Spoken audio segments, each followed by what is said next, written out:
Thank you.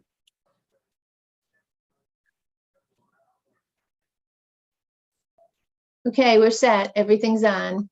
All right, why don't we let's start. Clocks are right. Okay. Good evening, ladies and gentlemen. Welcome to a regularly scheduled meeting of the Zoning Commission of the City of Danbury, October 24th, 2023 at 7:30 p.m. Let the record show we will begin with the roll call at 7:35. Commissioner Botello. Present. Commissioner David. Hello. Commissioner Bennett is absent. Commissioner Hawley. Here. Commissioner Hylinski. Present. Commissioner Jowdy. Here. Commissioner Malillo. Here. Commissioner Rea is absent. Commissioner Duran is absent. Commissioner Mejia is absent. Not yet. She is coming tonight, though. Yes, she told me. I let her know that we definitely needed her because two of the regulars were not going to be here. 2, 3, 4, 5, 6. And I am Chairman had 7. I got 7. Everybody got 7. 1, 2, 3, 4, 5, 6, 7. Yeah, we just need Olga to make 8, right? Okay, good. The next regular meeting is scheduled for November 14th, 2023. If we would all stand, whoever has their flags, hold them up, and if we could join Commissioner Botello in the Pledge of Allegiance. I pledge allegiance to the flag of the United States of America and to the republic for which it stands, one nation, under God, indivisible, with liberty and justice for all. Thank you, everyone.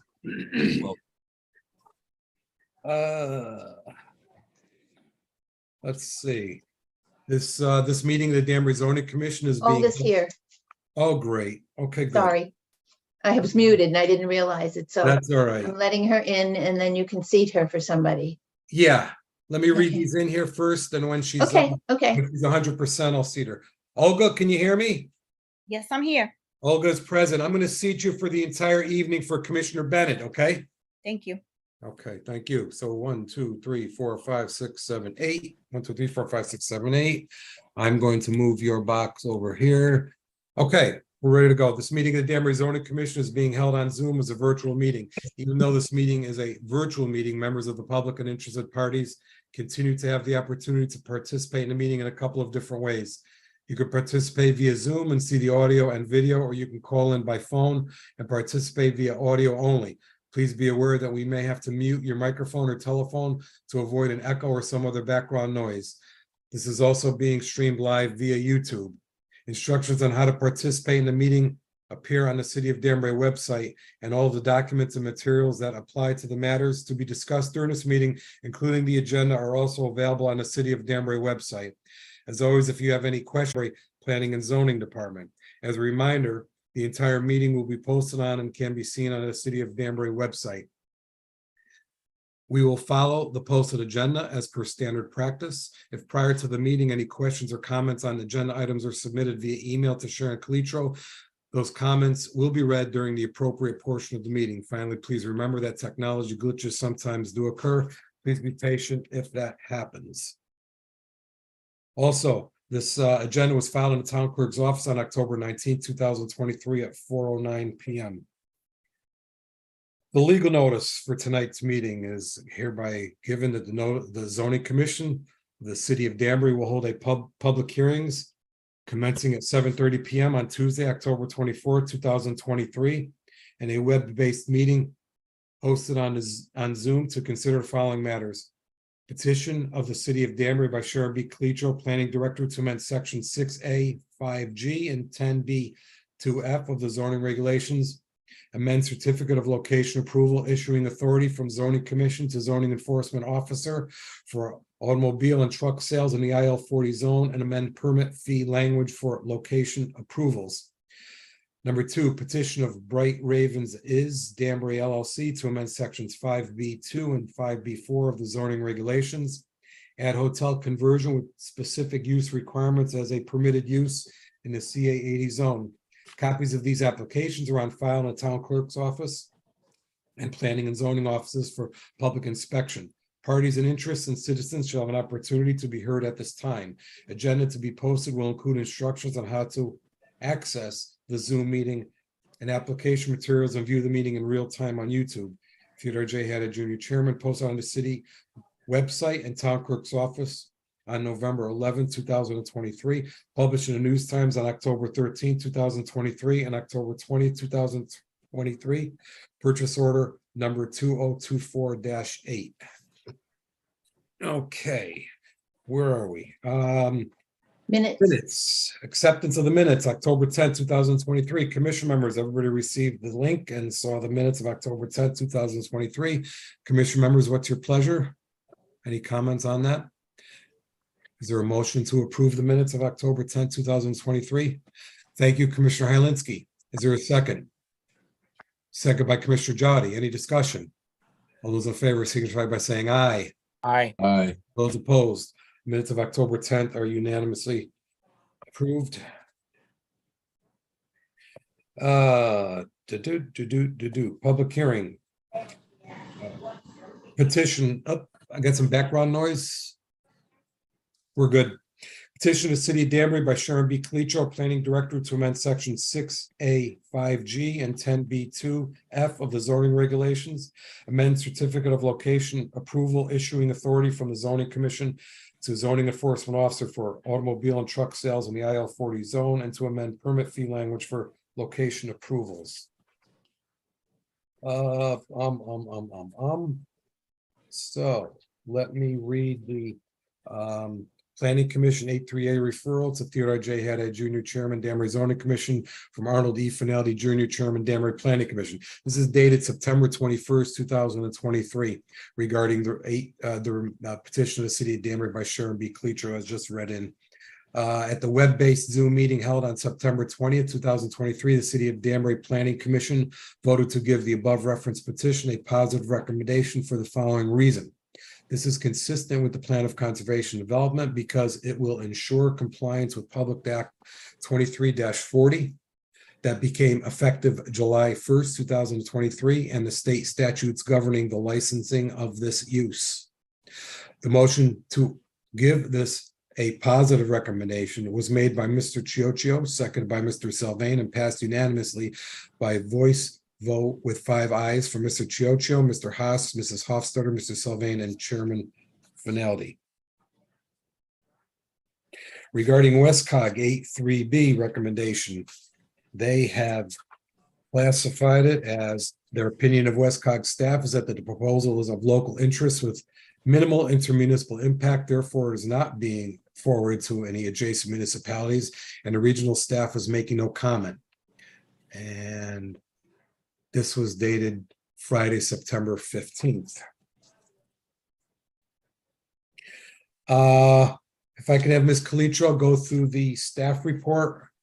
And also, I didn't read it quick, but for the new people here, I think if you want to refer back to the last one that we just heard as well. Are you asking me? Yeah. Well, this is the second petition, but I'll make some reference back to the other Yeah. one. Okay. Thank you. Thank you. Thank you, Mr. Chairman. For the record, I'm Sharon Calitro. I'm the planning director for the city of Danbury. We've submitted a petition to amend section 6A5G of the zoning regulations to comply with section 30 of Public Act 23-40, which became effective on July 1st, 2023. As you may recall, we just referenced it. I came to you with a first petition to make some amendments to comply with that Public Act, which basically changes the approval authority from the zoning commission to the zoning enforcement officer for a certificate of location approval for automobile, truck, and sales. And I came to realize that I missed a section of the regulations. As you might imagine, it's 12 chapters long, and I missed one section of it. So I'm bringing back to you the second petition to amend 6A5G. Again, to just change the language in that section from the certificate of location approval from being required from the zoning commission to now being required by the zoning enforcement officer, and that is consistent with the changes that are effective now as a result of Public Act 23-4. And additionally, we looked at, I did a word search to make sure I was catching everything this time, so I didn't have to come back for a third time for you. And I found that the word for a certificate of location approval petition is in our fee schedule. And since they don't have to come to the zoning commission for a petition, I just wanted to change the word petition to fee. So there's still exactly the same fee that was required before, but I got rid of, or I'm proposing to amend the regulations to remove the word petition. Again, there is no petition. This is the approval authority is the zoning enforcement officer. So under the Public Act, they would not be coming to the zoning commission. So those are the changes. Everything else stays the same. In terms of the plan of conservation and development, it's obviously, we feel it's the petition is necessary to ensure compliance with that Public Act and the state statutes. Not saying we like it or don't like it. It just, that's what the statutes say. So we need to be consistent with that. So we would ask that respectfully that, you approve this petition. It did receive a positive recommendation from the Planning Commission. Thank you. Commission members, any questions of Ms. Calitro at this time? Commissioner Melillo? Yeah, Ms. Calitro, I just want to ask you the same question I asked you the last time we heard this, just so we have it on the record, that this was something put forth by the state legislature. We really have no control over this. This is something that we actually have to accept because of the new state law, correct? That is correct. Thank you. Thank you, Commissioner Melillo, Ms. Calitro. Commission members, any other questions? Commission members, any other questions of Ms. Calitro at this time? Not hearing or seeing. Anyone else wishing to speak in favor of this petition? Anyone wishing to speak in favor of this petition? Anyone wishing to speak in favor of this petition? Is there anyone wishing to speak in opposition to this petition? Councilman Rotello, your hand up? Yes, Mr. Chairman. Good evening, everybody. Can you try and get a little tiny bit closer to the mic, Yeah. please? Yeah. Oh, thank you. You Thank you. have to see even more of me, so you'll maybe avert your eyes. How's that? That's- Is that any better? You're very, very good. Thank you. Okay. Paul Rotello for the record. I got to remember where I live. Help me out here. 13 Linden Place, Danbury, Connecticut. It's nice we get another whack at this because unlike you, the cocktail party, polite and wouldn't say, you know what, if you know what, I am profoundly angry about the situation that the state of Connecticut has put us in. And while I do understand that the statute essentially ties our hand, I would be, as a member of the city council and would have to sign off on this at some point, amenable to a negative recommendation and settling this once and for all in court. And the reason I say that is because, used car dealerships or truck dealerships in aisle 40 aren't necessarily the end of the world unless you happen to live next to one. But this is not the first time, and I guarantee you it's not going to be the last time that the state preempts local zoning control. And by that, I mean the control that the citizens of this great city have over these proposals. It's not fair, and it's wrong, and it's unacceptable, and it frankly outrageous, and it needs to stop. And I don't know how to stop it, except maybe quitting the city council and running for state office and tying myself to the front doors of the state capitol until this thing changes, because nobody in Hartford seems to be bothered by this whatsoever. But it is wrong, and if you were to deny it, I would not be mad at you later on, even if we found ourselves in a lawsuit. Thank you. Thank you, Councilman Rotello. Commission members, any questions of Councilman Rotello? Thank you. Anyone else wishing to speak in opposition to this petition? Councilman Perkins, is that you? Yes, thank you, Mr. Yes. Chairman. Sure, go ahead. Thank you. Dwayne Perkins, 22 Main Street, member of the Danbury City Council.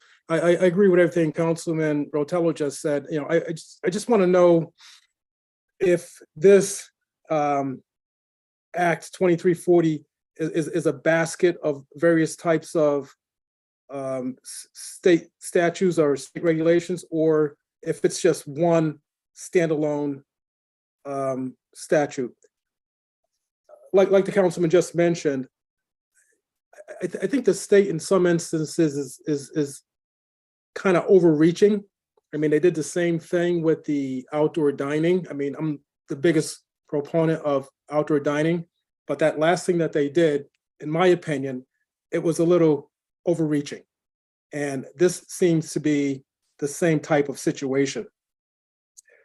You know, I think it's important to keep a mechanism in place that we currently have with the zoning commission, one that we can thoroughly vet different matters that comes before the commission. And this used car dealership would be one of those operations. I am always satisfied when I get on these calls and I listen to you all, you know, yourself, Mr. Chairman, the commissioners, how you all can, you know, just look at these situations and clearly drill down, because every time I'm on a call, I watch you all expose things that you probably wouldn't be able to expose if you had just one individual with oversight of this. So, you know, I think it's important to keep the type of mechanism that we have in place intact, and that would be allowing the process to work its way through the zoning commission. That's really all I have to say, but I don't like the way that the state just keeps mandating these different types of regulation down on the city like that. I think we need to have a little bit more control over it. Thank you, Mr. Chairman. Thank you, Councilman Perkins. Commission members, any questions of Councilman Perkins at this time? Thank you. Anyone else wishing to speak in opposition to this petition? Anyone else wishing to speak in opposition to this petition? Anyone else wishing to speak in opposition to this petition? Ms. Calitro, any final comments? Or or commission members, anything before Ms. Calitro closes? Hey, Teddy, Yes. I just wanted to make a comment in reference to Paul's comments and the other councilman. Councilman Perkins. Councilman Perkins. I mean, we had 3 of these type of mandates jammed down our throat in the last 6 months. And I think some of our commission members made comments that they wouldn't like to vote for them, but they have no choice. So my opinion is I'd vote no on any of these if other people go, you know, just to show the state that, you know, City of Danbury's not into this. So thank you. Well, you know, I didn't want to really touch on this. I still don't want to, but I'm going to.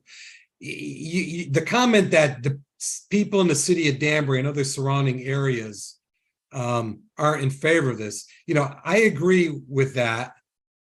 However, there's an awful lot of stuff that Hartford is shoving down our throat. They're trying to regionalize zoning, but our legislators, and I contact them and I send them letters and I tell them that I'm opposed to them voting yes on a lot of these matters, and they still go ahead and do it. So our locals and our regional people are all saying yes up in Hartford, and it gets down to us. So it's not just us, it's people that we have dinner with and drink with and socialize with that we all know and have known for years that are voting yes, and then it finds its way to us.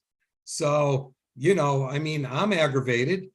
There's an awful lot of other matters, other zoning matters besides these things here that they want to just take away the powers. We've seen it when it comes to alcohol, lottery, gambling, and cannabis. It just keeps coming and coming and coming. But it's not one person up in Hartford that's doing it. It's our people here locally that are voting yes, and in the area. And then, of course, they get the votes, and that's what happens. Ms. Calitro. Thank you, Mr. Chairman. So I just wanted to respond to Councilman Perkins' question. This Public Act has 41 sections in it.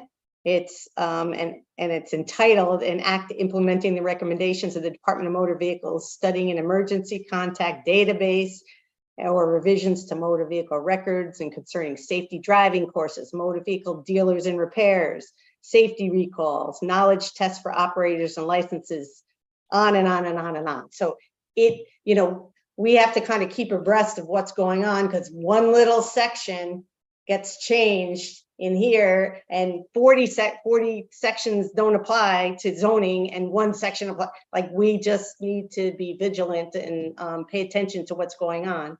I'm not saying I agree with it. I'm just saying our hands are tied at the local level. So a no, really, we would have to comply with what the state statutes say anyway. So I'm not sure what that buys us. But there's a bigger, broader picture for, in terms of what the chairman was speaking about. Yes, I mean, was I pretty accurate in? Oh, you're 100% accurate, because I've come to you with all opt out of things that I didn't think were appropriate Yeah. for us for a variety of reasons. And we came back with our own cannabis I mean, this is just, this is the new trend. And as a planner for 39 years, you just say, like, where's our local control going? Yeah, and there's lots of other things coming down the pike too. Yeah, yeah. Tons. So anyway, Commissioner Melillo, help yourself. Yeah, Ms. Calitro, I do have a question for you. I want to preface it though with a comment. And I think, obviously everyone knows how I and several of us feel about this. I actually went on the record the last meeting with noting my disgust in the discussion of the motion. And I remember Mr. Haddad was like, here, and agreed with me and echoed the same thing.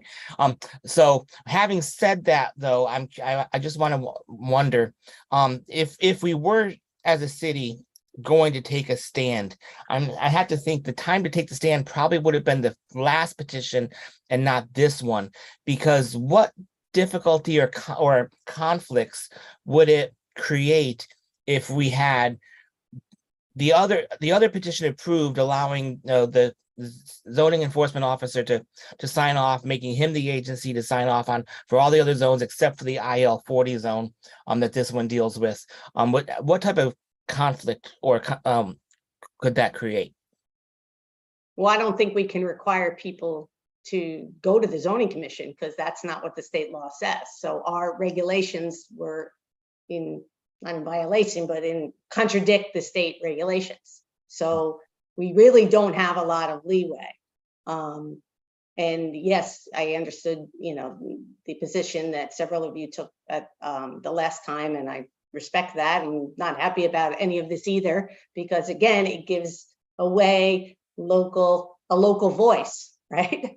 Rather becomes more ministerial than, but on the flip side, your voice can be, I don't think it's appropriate. This use isn't appropriate in the zone, period. And then it doesn't really matter if, one zone or another, in terms of coming to you. But because it's allowed in the zone, this allows the bypass of the zoning commission for a certificate of location approval. It still needs whatever approval is required. It just doesn't need this extra action from the zoning commission. So I was just curious in regards to the consistency of our regs with it. yeah, it would be inconsistent, right? Yeah. You're right. The regs would be inconsistent, and we couldn't force somebody who wanted to come in under this section and that says you must get an approved location approval from the zoning commission. We would say you don't need that anymore, because superseded by by the Public Act.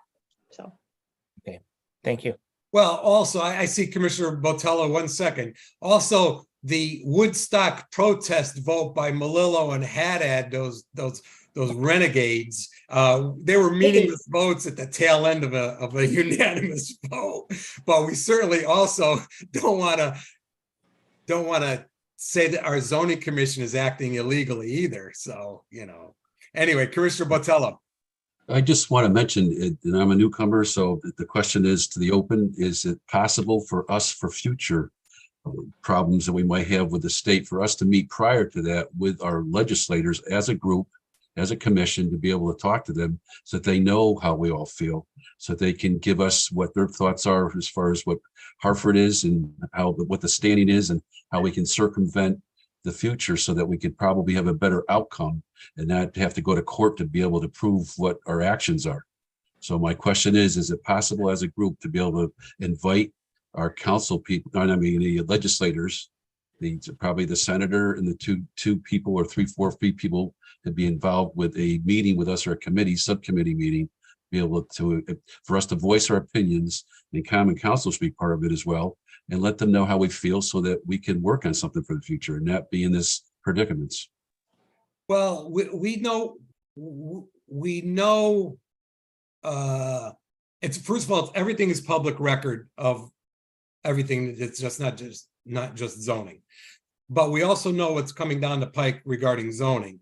And I never, ever speaking on behalf of the commission, only as myself, have signed petitions and have sent letters saying, I don't think it's good on some of these other zoning matters that we kind of squeaked by on this last time, but I don't know what's going to happen the next time around. So I don't know how much good it does. I don't know who listens and who doesn't listen. I like to think that they all listen, but yeah, we all can get involved. We all can get involved by following what's going on up there. And if somebody on this commission wants to take an action as a group on something that's being chatted about up in Hartford, I think this commission could certainly do that too, rather than everybody on an individual citizen basis. So we do follow things. So if we could see the future agendas of what's going down and what they're talking about in Hartford, maybe we could preempt this and be able to talk and have a case before it even comes to us.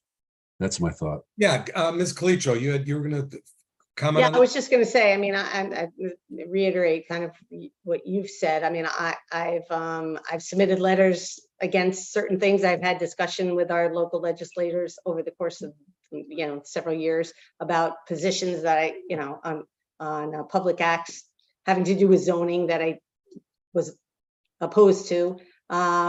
We deal with and we talk to WestCog on a regular basis. I've listened to public hearings relative to changes, broader changes in zoning. So, I mean, that's part of kind of what we do. And, when we feel like we need to take a strong position, like I said, we've written letters opposing, certain provisions of certain public acts for a variety of reasons. So, I think generally the majority of our information comes to us from WestCog, right? I mean, the heads up, we get a heads up from them. sometimes, yeah, we do get a heads up on a regular basis from WestCog. We also get legislative updates.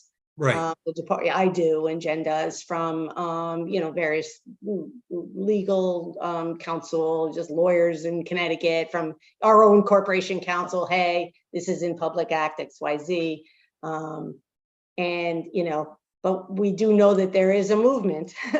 There is a clear movement on that's related to zoning and the powers of zoning and local municipalities' ability to regulate its own community. So. We're kind of attuned to that, and we watch for that.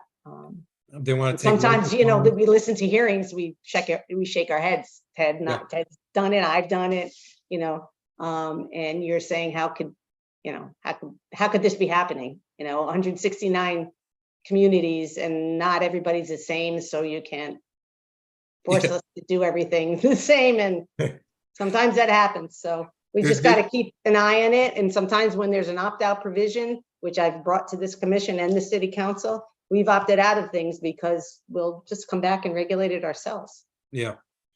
Commissioner Melillo. Yeah, Mr. Haddad, I wanted to pipe in here too. And you may remember a few years ago when there was one really large concern up in Hartford, and you and I had seen a couple proposals for resolutions that some zoning commissions had actually passed in opposition to some of the moves that they were the state legislature was taking. And I was thinking, it's late now. We're towards the tail end of this current commission. We have an election coming up, and we'll be seating a new commission here in about a little over a month.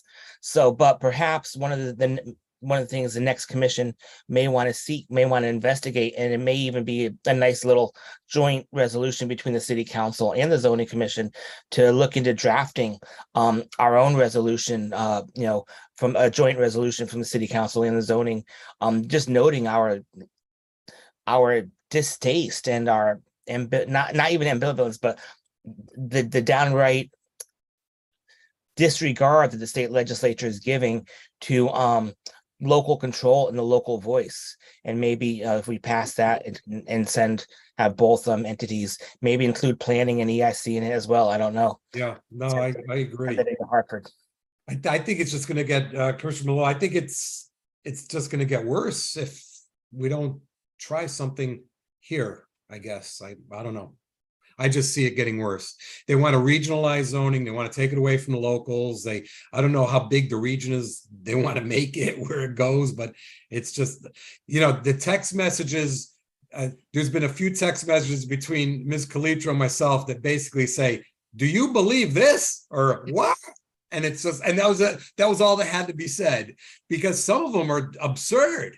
And some, I can't believe that people sign on to it, but whatever. Ms. Hylinski, Commissioner Hylinski. You're on mute, unmute. Here you go. It's apparent that many of us are not in agreement with how the state is telling us what they want. But my question out of curiosity is, what's the worst thing to happen if many of us tonight do vote no?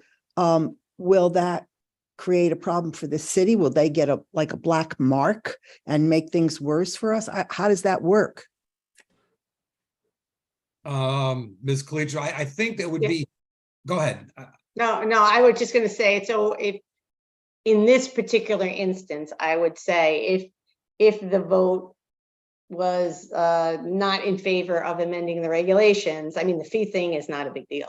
But if we didn't change that one section of the regulations, I don't know how we would enforce requiring an applicant under that section of that specific regulation in the IL40 zone to go to the zoning commission for the certificate of location approval. We couldn't require him to do that, him or her, or they. So I think in this instance, it's a minor thing. It's a bigger picture, and I don't disagree with your recommendation about some kind of, in fact, I think the city council has actually done resolutions like that to the state as well. And when I've written in opposition, I of course have talked to the administration over the course of the years saying, I'm going to write this letter because this is not good for us. And I've done that over the course of the years. But if we can sit down, if you want to try to do that, for something else that comes along that has some significant impact. I just don't think this is the fight. You're right. Right. The bigger fight, the bigger, broader, much bigger zoning issues are kind of out there. Yeah. I was gonna. I have a question as far as when you say are they the local legislative people that we have in Hartford that are against what we're thinking? Or is it they're not listening to what we're saying? Is that what I don't know that that's the case, but some people that come out of, they might not be on a committee. It comes out of the Planning and Zoning Committee, and then it goes to the full legislature.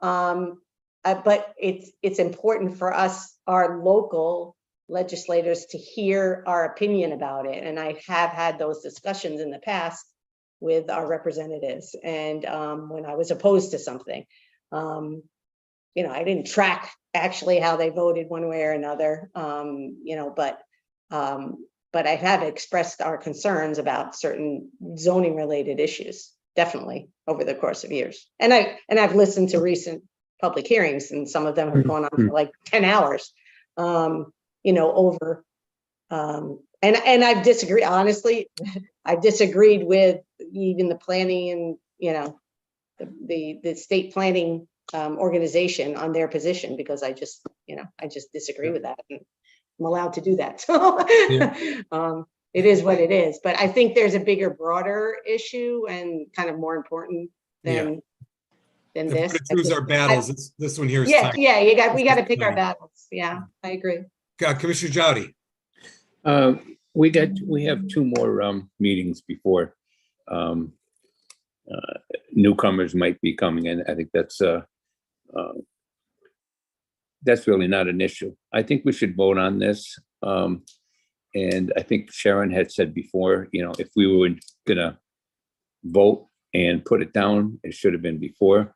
I believe Sharon had said that. And listening to everybody, pick your poison, pick your fight. And then be prepared, set up a committee, do whatever we can to let Hartford know that we're serious and we don't like it. Thank you. Anything else, commission members?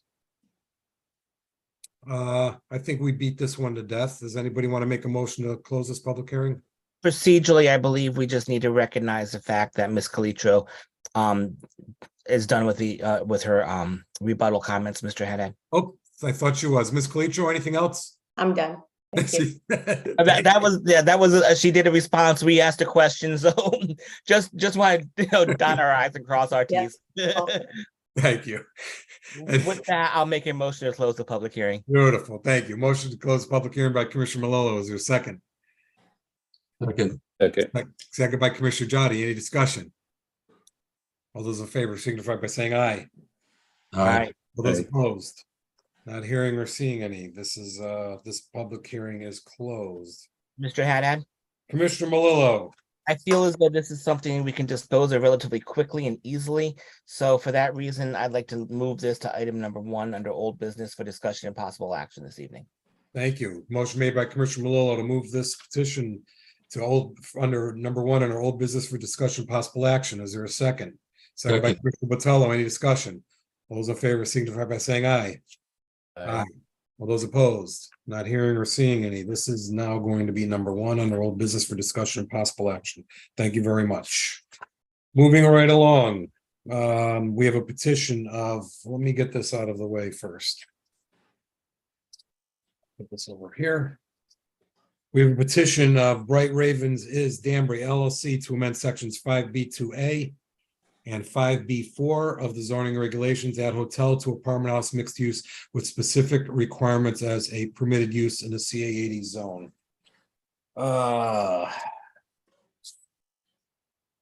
Let me read the planning commission. Commissioner Malillo, do you have the planning commission recommendation on this one in front of you? I was just opening it up, Mr. Haddad. Can I borrow your eyes on that, please? Sure.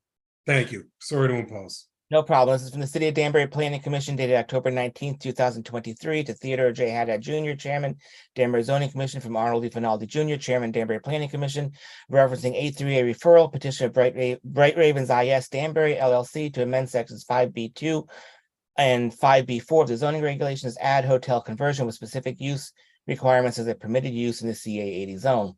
At the web-based Zoom meeting held on October 18th, 2023, the City of Danbury Planning Commission voted to give the above reference petition a negative recommendation for the following reasons.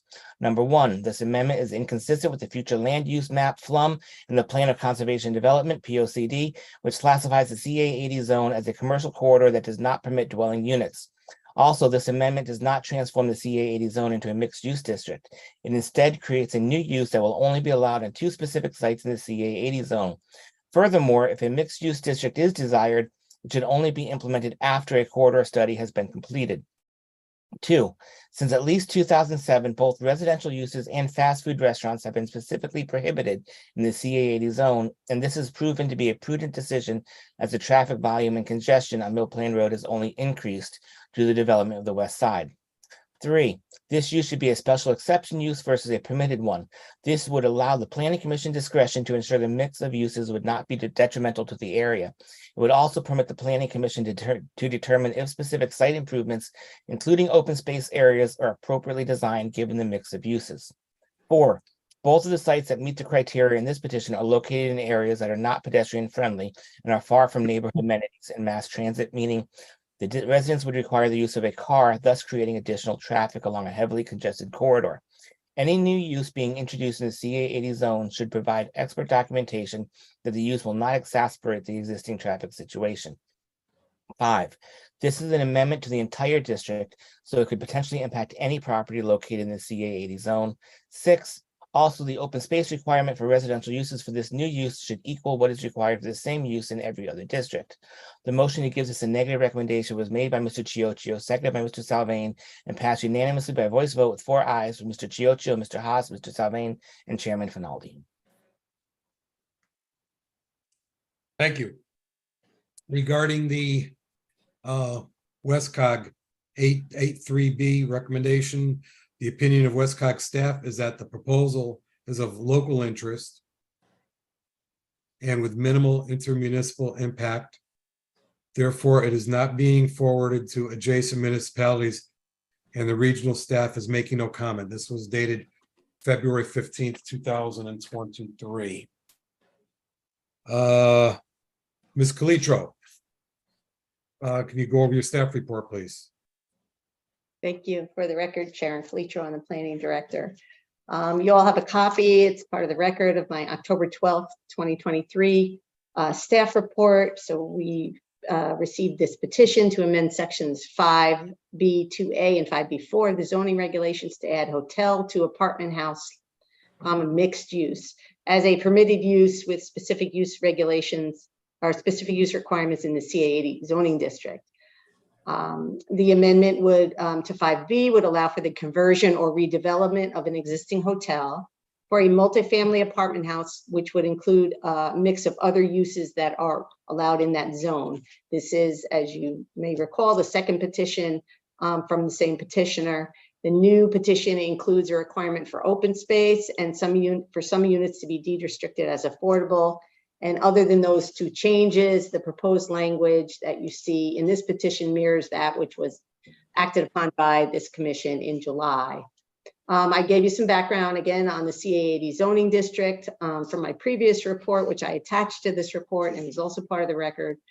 And the purpose of the CA80 zone, which was redefined in 2007, as well as noting, I think all of our recognition, the traffic volumes and congestion have increased on Mill Plain Road as Danbury has grown and the west side has been developed. And over the decades that this zone has been in place, consistently residential uses, apartment houses, garden apartments have been prohibited, as well as fast food restaurants.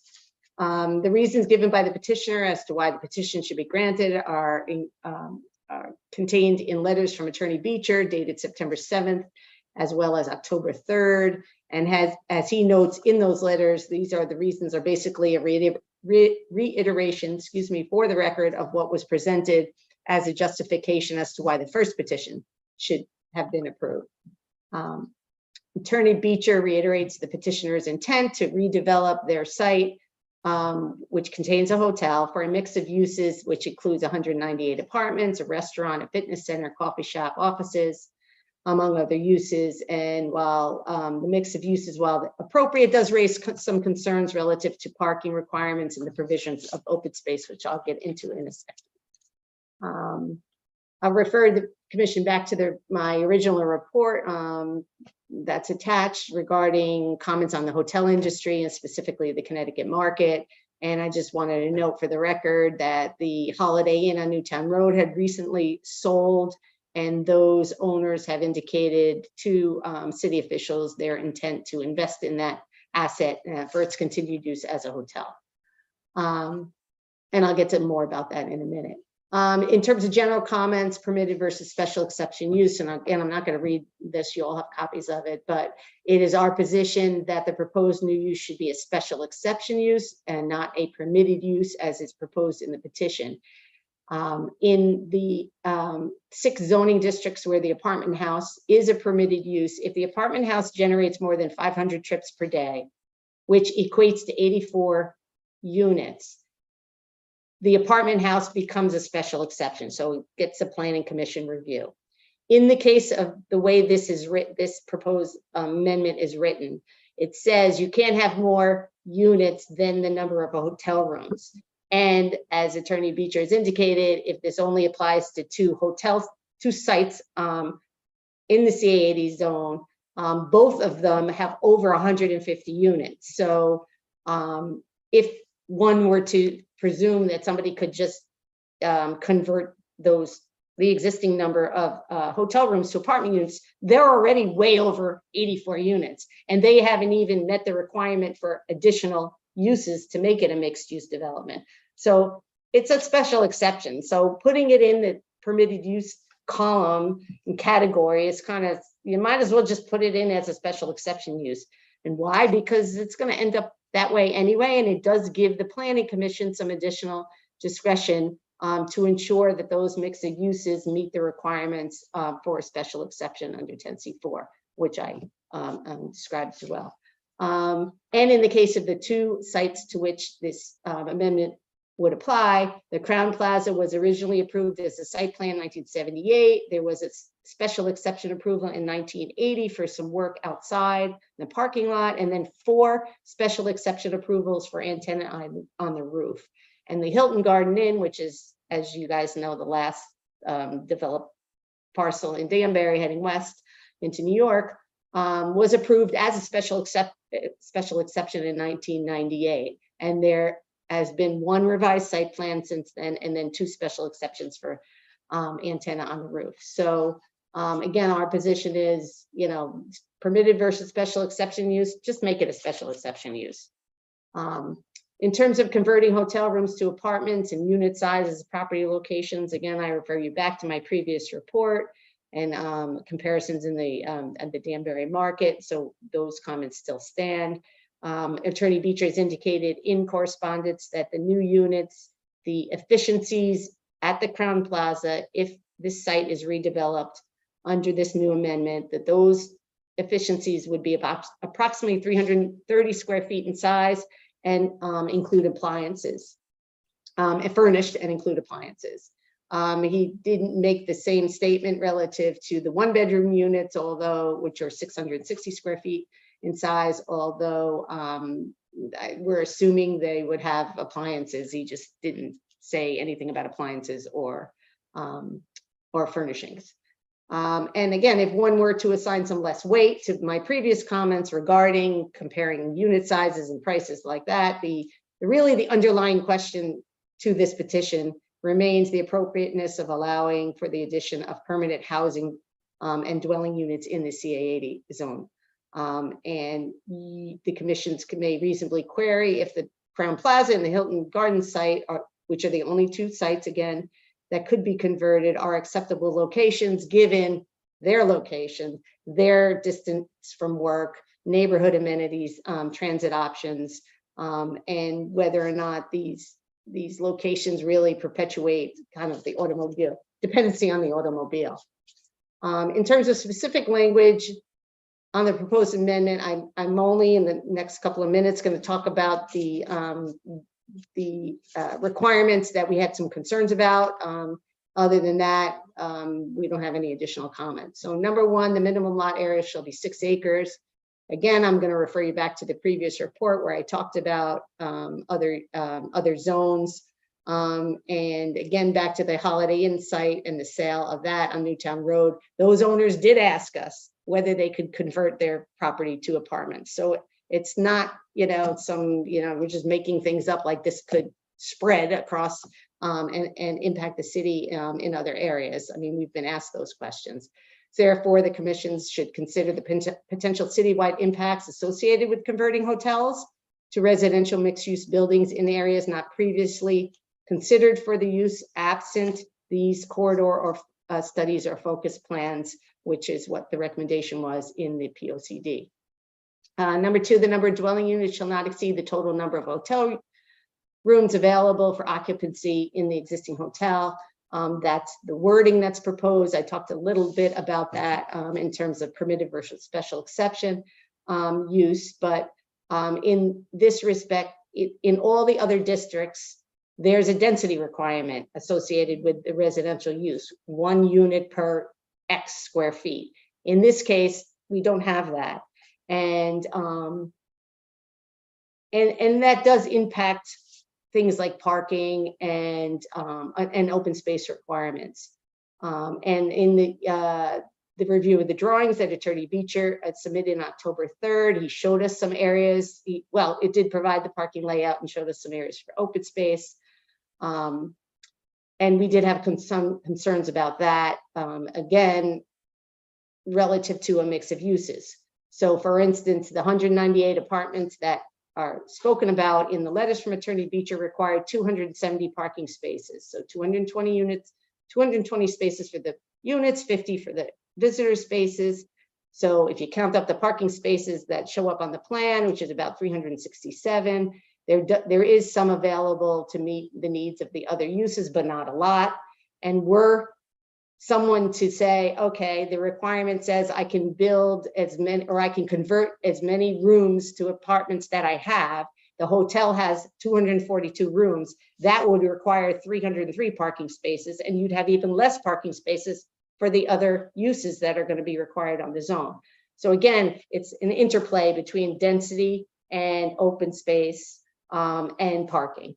And additionally, we have section 3H1, which in the zoning regulations basically, and that applies to all the other zones in which apartment houses are permitted, which basically says if there's a density requirement, you need that density requirement plus the underlying acreage required in the zone. So it's a combination of things, and that isn't how this proposal is structured. So moving on to the open space, and there were some comments on the previous petition relative to open space, and there was no requirement. In this case, they amended their, or the petition includes a requirement for open space, but at 250 square feet per dwelling unit, which is, and then there's alternate ways to come up with that 250 square feet.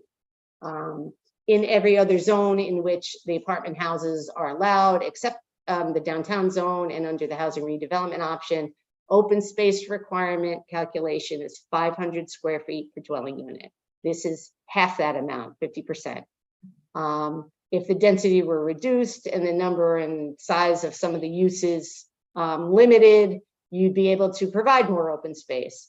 And again, as indicated in the staff report, you can't really compare this to downtown because that's a different environment, and so there is no requirement in the CBD zone. But in all the other zoning districts, it is 500 square feet per dwelling unit, and you could create interesting space. We think it's important to do that if you're going to be having permanent housing there. We're not talking about transient hotel. People don't choose necessarily a hotel for their open space, but people choose to live in a building and on a site which provides amenities. So we think it's important for that. And they got to the 250 because they added up, and you can see it in the documents that Attorney Beecher provided. They just took what they thought they could use as open space, divided by 198, which is what they want to propose to build, and they come up with 253. So their version of providing open space is just the mathematical calculation of what they want versus what they have, basically. And we think that can be improved upon. In terms of number 11, which is the minimum, they added that a minimum of 5% of each type of residential unit shall be affordable housing units subject to the restrictions. I didn't repeat them there for space concern, but you have the petition, and we are happy and pleased that they included this provision in this petition. Although we do have some concerns. So subsections A, D, and C are the same as those contained in 4B7 and of the zoning regulation and the housing incentive option in the RMF 4 and 6 zones. And again, without getting into the weeds, the genesis for the housing incentive option comes from a different statute that is referred to in the language of this petition. So we think and I'm not sure, and actually Attorney Beecher will get into this when he makes his presentation because he submitted an additional letter addressing this. But we had some concerns relative to the reference to section 8-30G and meeting all those requirements, because I don't think that's what they wanted to do. They are more restrictive, and so there's some inherent conflict in the language that was proposed. So we had recommended that the issue be referred to the Office of Corporation Counsel for further input. And finally, in terms of consistency with the plan, we're going to again reiterate our previous comments relating to the consideration of mixed-use districts outside the CBD that was recommended in the POCD, but only after careful consideration and analysis of those districts. And so we query whether or not, creating this zone or creating this amendment to the CA80 zone, which really is applicable to only 2 sites, really is consistent with the recommendation of the POCD. In terms of, providing some housing and exploring the options, yes, it is consistent in that respect, but this isn't a big analysis of commercial zones in the district and where it could fall within the entire city. This is, really to address one specific site. And in addition, the FLUM, which is a future land use map in the POCD, recommends this area as corridor commercial. So the provision of housing in housing or dwelling units in the corridor is inconsistent with future land use map. So based on the concerns, the way it's currently drafted, we don't support the petition as it's presented. And we would just implore the commission to consider that they just need to be cognizant of potential impacts associated with that. Thank you, Mr. Chairman. Thank you. Commissioner Melillo. Yes, thank you, Mr. Haddad. I apologize because I know this is a little bit out of the unusual where I would want to ask Ms. Calitro a question prior to the petitioner presenting anything, but something that Ms. Calitro had just said flagged my ear, and I know that Mr. Beecher submitted some further documentation, which I imagine Ms. Calitro's probably at least had a chance to skim over, if not look at it in more detail. Knowing Sharon, it was probably much more detailed than just a skim over, but I don't know how long she had it. So with the new material in submitted, what you think that would still warrant a referral to Corporation Counsel, or is that something we'd need to ask you after the petitioner presented? I'm just curious as to where we would stand regarding that recommendation right now. Well, I have looked at that letter, obviously, and I would just want to have that discussion with Corporation Counsel so that we're sure that we don't run into some inherent conflict. I don't think there will be, but I'm not a lawyer, so I would like to run that by the Office of the Corporation Counsel. Okay, and just I know this is unusual, but just so it's out there before Mr. Beecher even has a chance to know, so it's in his mind. Would that be something that we would need to consider keeping the public hearing open for, or would that be considered advice from counsel, and therefore we could actually close the public hearing and still receive that recommendation? I'm just curious as to how it would apply with the petitioner and all that. I would say that were there no other issues that were outstanding, that you didn't want any additional information, we probably could, if the commission wanted to close the hearing, you could get, because it's in the record right now, so you could get, they're like a staff report like we are back to you. Couldn't bring up any new information, which is always the concern, like what about X? And so there's no opportunity, once you close it, there's no opportunity for Attorney Beecher and his client to come back and do anything else. So when when we send it to and ask for advice from counsel or consult with counsel, sometimes it's just better to leave it open just in case there's some other, there might not be in this particular instance, just related to the affordable housing provisions. Okay, leave it open just in case. Thank you, Ms. Calitro. Sorry about that, Mr. Haddad, but I wanted to clarify that before we move forward really with anything, just out of fairness to everybody involved. No, absolutely. No problem at all. Commission members, are there any questions of Ms. Calitro at this time on her information to report? No. Okay. I'm going to call on Attorney Beecher. Before I do that, let me just also say, and I'm sure he's going to talk about it. There were some letters that were submitted. And I have a letter here from Attorney Beecher dated October 18th. Oh, by the way, all those letters, we all have copies of them. They're made public record, and they were all done at the previous petition. October 18th, dear Mr. Haddad and members of the Zoning Commission, please be advised that representatives of Bright Ravens is Danbury LLC contacted those people who had written those letters in support of the prior application to see if they would continue to support this new application, and the people who wrote the letters enclosed here with reaffirm their support for this new application for the change of the regulations. Thank you. So, commission members, those letters did not mature into oblivion. They're still active and they were confirmed. And I don't think I want to talk about anything else because I will let Attorney Beecher discuss all the letters that he submitted. So I will now call on anyone wishing to speak in favor of this petition. Attorney Beecher. Thank you, Mr. Chairman. For the record, Tom Beecher, and I represent Bright Ravens IS Danbury LLC. And with me this evening is Dan Bertram, who is the owner of Bright Ravens.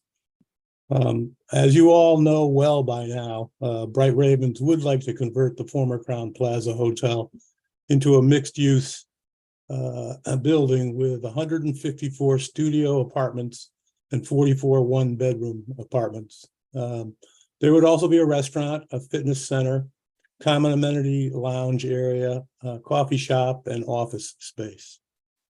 It would also be the new home for the Danbury Hackerspace facilities for entrepreneurial startups and incubator programs. This would be known as the Innovation Studios. And Danbury Hackerspace, Inc. is a 501c3 nonprofit corporation. With the support of the Danbury area legislative delegation and the mayor, the Danbury Hackerspace received a $500,000 grant. And the space that they're interested in this building would include offices, classrooms, research and testing space, woodworking, photography studio, and computer labs. To achieve this conversion, we have refiled this application to amend the CA80 zone regulations to add hotel to apartment house mixed use as a permitted use with specific use requirements. We have now added some significant changes to the previous proposal, but continue to require that the project be a mixed use project and include some commercial uses that are already permitted in the CA80 zone. After listening to the comments and concerns expressed during the last public hearing, we took a hard look at two substantial issues and addressed both of those in this new proposed regulation. First, there is now a mandatory affordable housing component. And second, there's also mandatory open space provision. There are no other changes to the regulation sections that were part of the last submission. The proposed new affordable housing subsection clearly calls, as it's written right now, clearly calls for mandatory affordable housing and clearly states that the income for eligible persons and families must not exceed 80% of the area median income for the city of Danbury as determined by HUD. It also clearly states that the units must be deed restricted as affordable housing for a minimum of 40 years. However, the proposed regulation in front of you referred to section 8-30G of the general statutes, and it should refer to section 8-39A. Because the current draft is the draft that was the basis for the legal notice and was the one on file in the town clerk's office, I will be submitting the revised version now that the public hearing has been opened. As I said in my letter, the revision will make one minor change to the draft that was originally filed.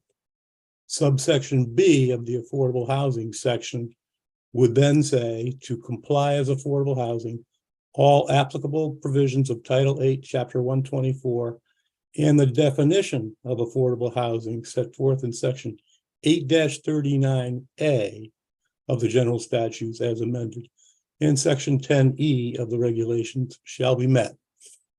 All documentation and evidence attesting to such compliance shall be submitted as part of the application for the site plan approval. That would be the changed language.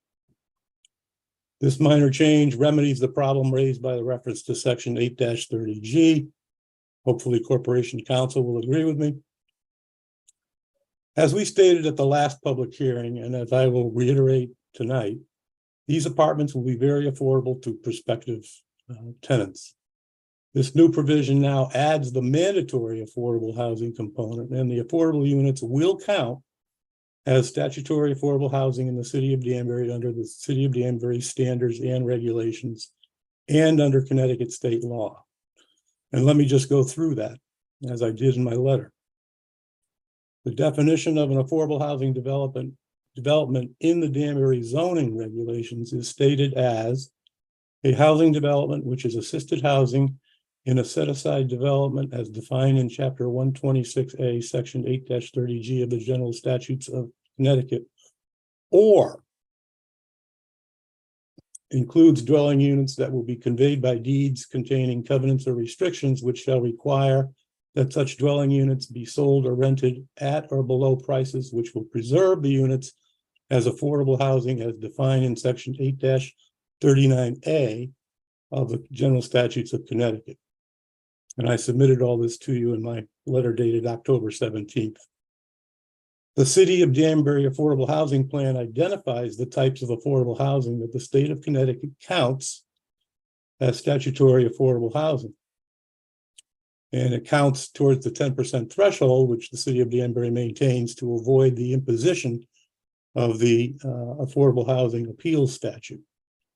In reference to one type of affordable housing, the Affordable Housing Plan states on page 4 as follows: housing that is subject to a deed recorded on the municipality's land records containing a covenant of restriction and requiring it to be sold or rented at or below prices which will preserve it as housing for a defined period of time, for which persons and families pay 30% or less of income, where such income is less than or equal to 80% of the median income. The State Department of Housing states that deed restricted properties or properties with deeds containing covenants or restrictions that require such dwelling units to be sold or rented at or below prices that will preserve the unit as affordable housing as defined in General Statute Section 8-39A for persons or families whose incomes are less than or equal to 80% of the area median income count as statutory affordable housing. By simply substituting the definition of affordable housing from Section 8-39 of the General Statutes for the reference that I made to Section 8-30G, the regulation complies in the definition of affordable housing development in the zoning regulations, and it complies with the Danbury Affordable Housing Plan and the State Department of Housing requirements, and clarifies that this mandated affordable housing in this proposed regulation, in this modified language, counts towards fulfilling the city's affordable housing goals.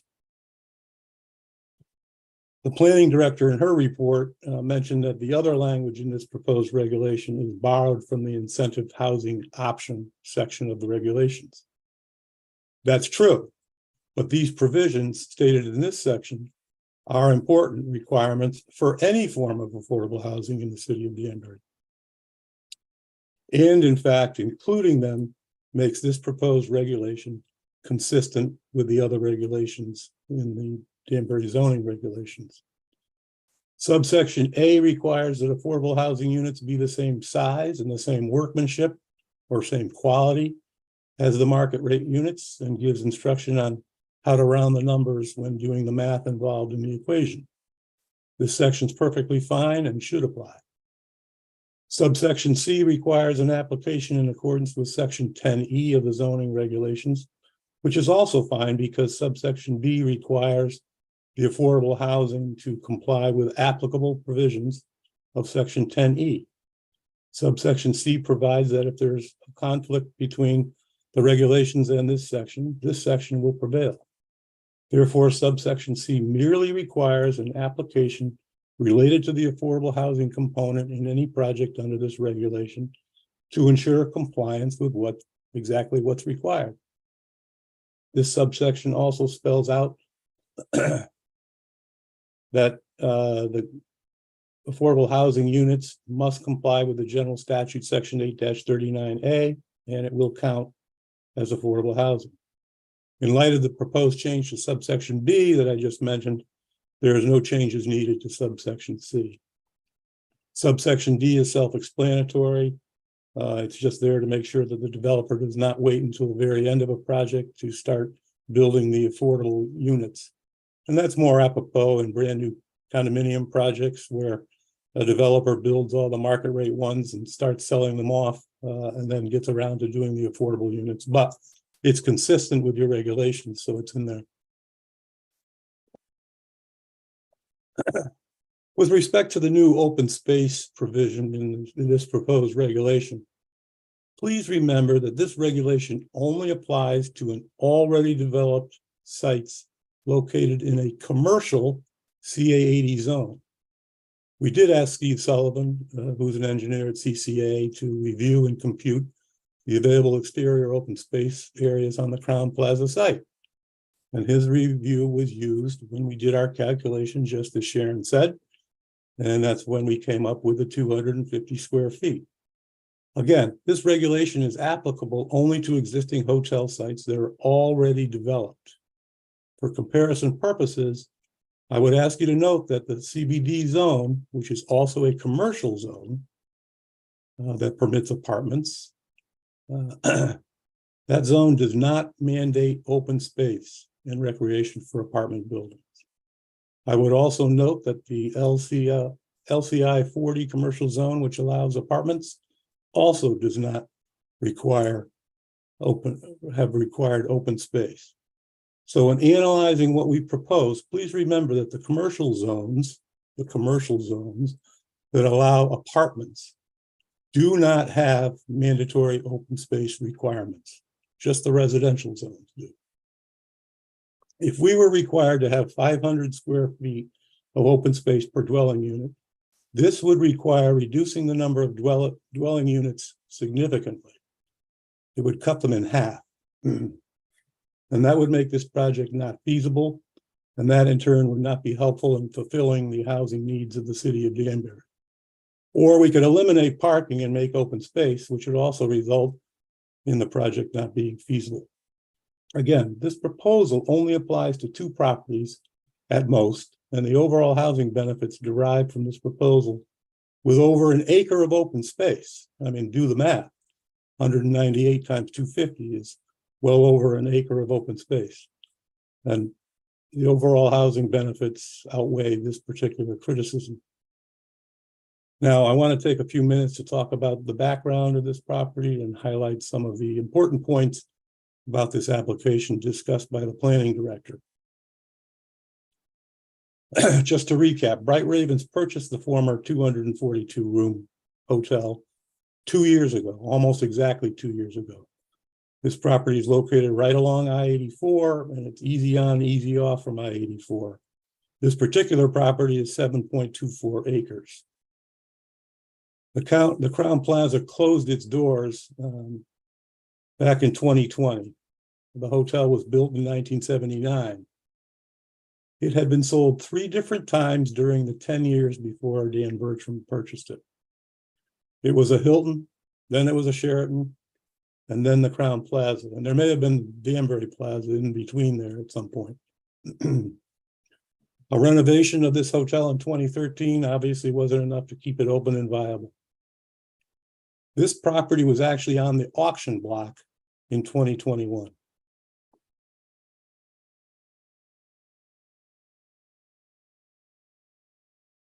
And perhaps no longer being a hotel was or will be a benefit to the other hotels in the city. But the simple fact is, based upon this very transparent history, this property was not going to make a go of it as a hotel. So here we are. The director points to the owner of the Holiday Inn on Newtown Road as stating an intent to significantly invest in that particular hotel. That's great. Perhaps because there's no more Crown Plaza. That makes it better for them. That hotel is located immediately adjacent to Commerce Park. It's located on the opposite side of the city. And there's little to no competition for that hotel on that side of the city. The potential investment in that particular hotel is not any kind of proof that the Crown Plaza could easily still be a viable full-service hotel. As I said, the very real history points to a different story. Converting this building to an appropriate use would allow for the continued vitality of this building that's now 44 years old, and this would help to avoid it becoming a deteriorating asset and an eyesore. This 10-story structure is not ideally suited to conversion to any other type of use that's permitted in the CA80 zone. For instance, the need for office space, as I said before, is going down. There's a high vacancy rate across the city. So converting this building to office space is just not a smart business decision. The proposed regulation amendments for this hotel conversion would be applicable only in the CA80 zone, and only if the property to be converted has a minimum 6 acres. The proposed regulation would have very limited applicability within the city. There's only one other property that qualifies. And I apologize for sounding like a broken record on this, but it's a very narrow, limited regulation of limited applicability. You're also hearing from the planning director that adopting this proposed regulation may have far-reaching consequences across the city. I simply don't see that. The Crown Plaza site is 7.24 acres, and the Hilton Gardens is 9.8 acres. The Hilton Gardens property is located at 119 Mill Plain Road. As was discussed earlier, it's on the very far western end of the CA80 zone. To say that this particular regulation will have far-ranging implications for all hotel properties in Danbury is simply untrue. That would be totally up to this commission, plain and simple. An application comes before you, you'll review it on the merits. On page 5 of the director's report, she expresses this concern for the alleged potential citywide impact from allowing this very limited regulation. Her concern is, what if a hotel owner with property smaller than 6 acres in the CA80 zone, or what if a property owner owns a hotel in a different zone, wants this whole hotel conversion option? Again, the answer is simple. That cannot happen unless this commission says it can happen. This commission approved the Mercedes dealership amendment to the regulations that permits an auto dealership to be located in the industrial IL40 zone if the property is within 1,000 feet of another car dealership that's safely located in the CG20 zone. Auto dealerships aren't allowed in the IL40 zone. Well, what if another auto dealership wants to be included that happens to be in the IL40 zone, but within 2,000 feet of another dealership in the CG20? I represent the owners of Lee Farm. Their property is just up Worcester Heights from the corner of Myrie Brook and Sugar Hollow.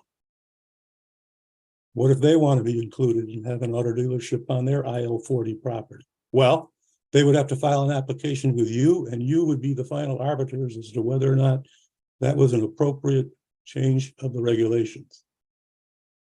The particular change that was made for this particular dealership, it made sense. The proposed use makes that underperforming property more productive, and that use will be consistent with the other auto dealerships on Sugar Hollow Road. It was a narrow, limited regulation change. Same here.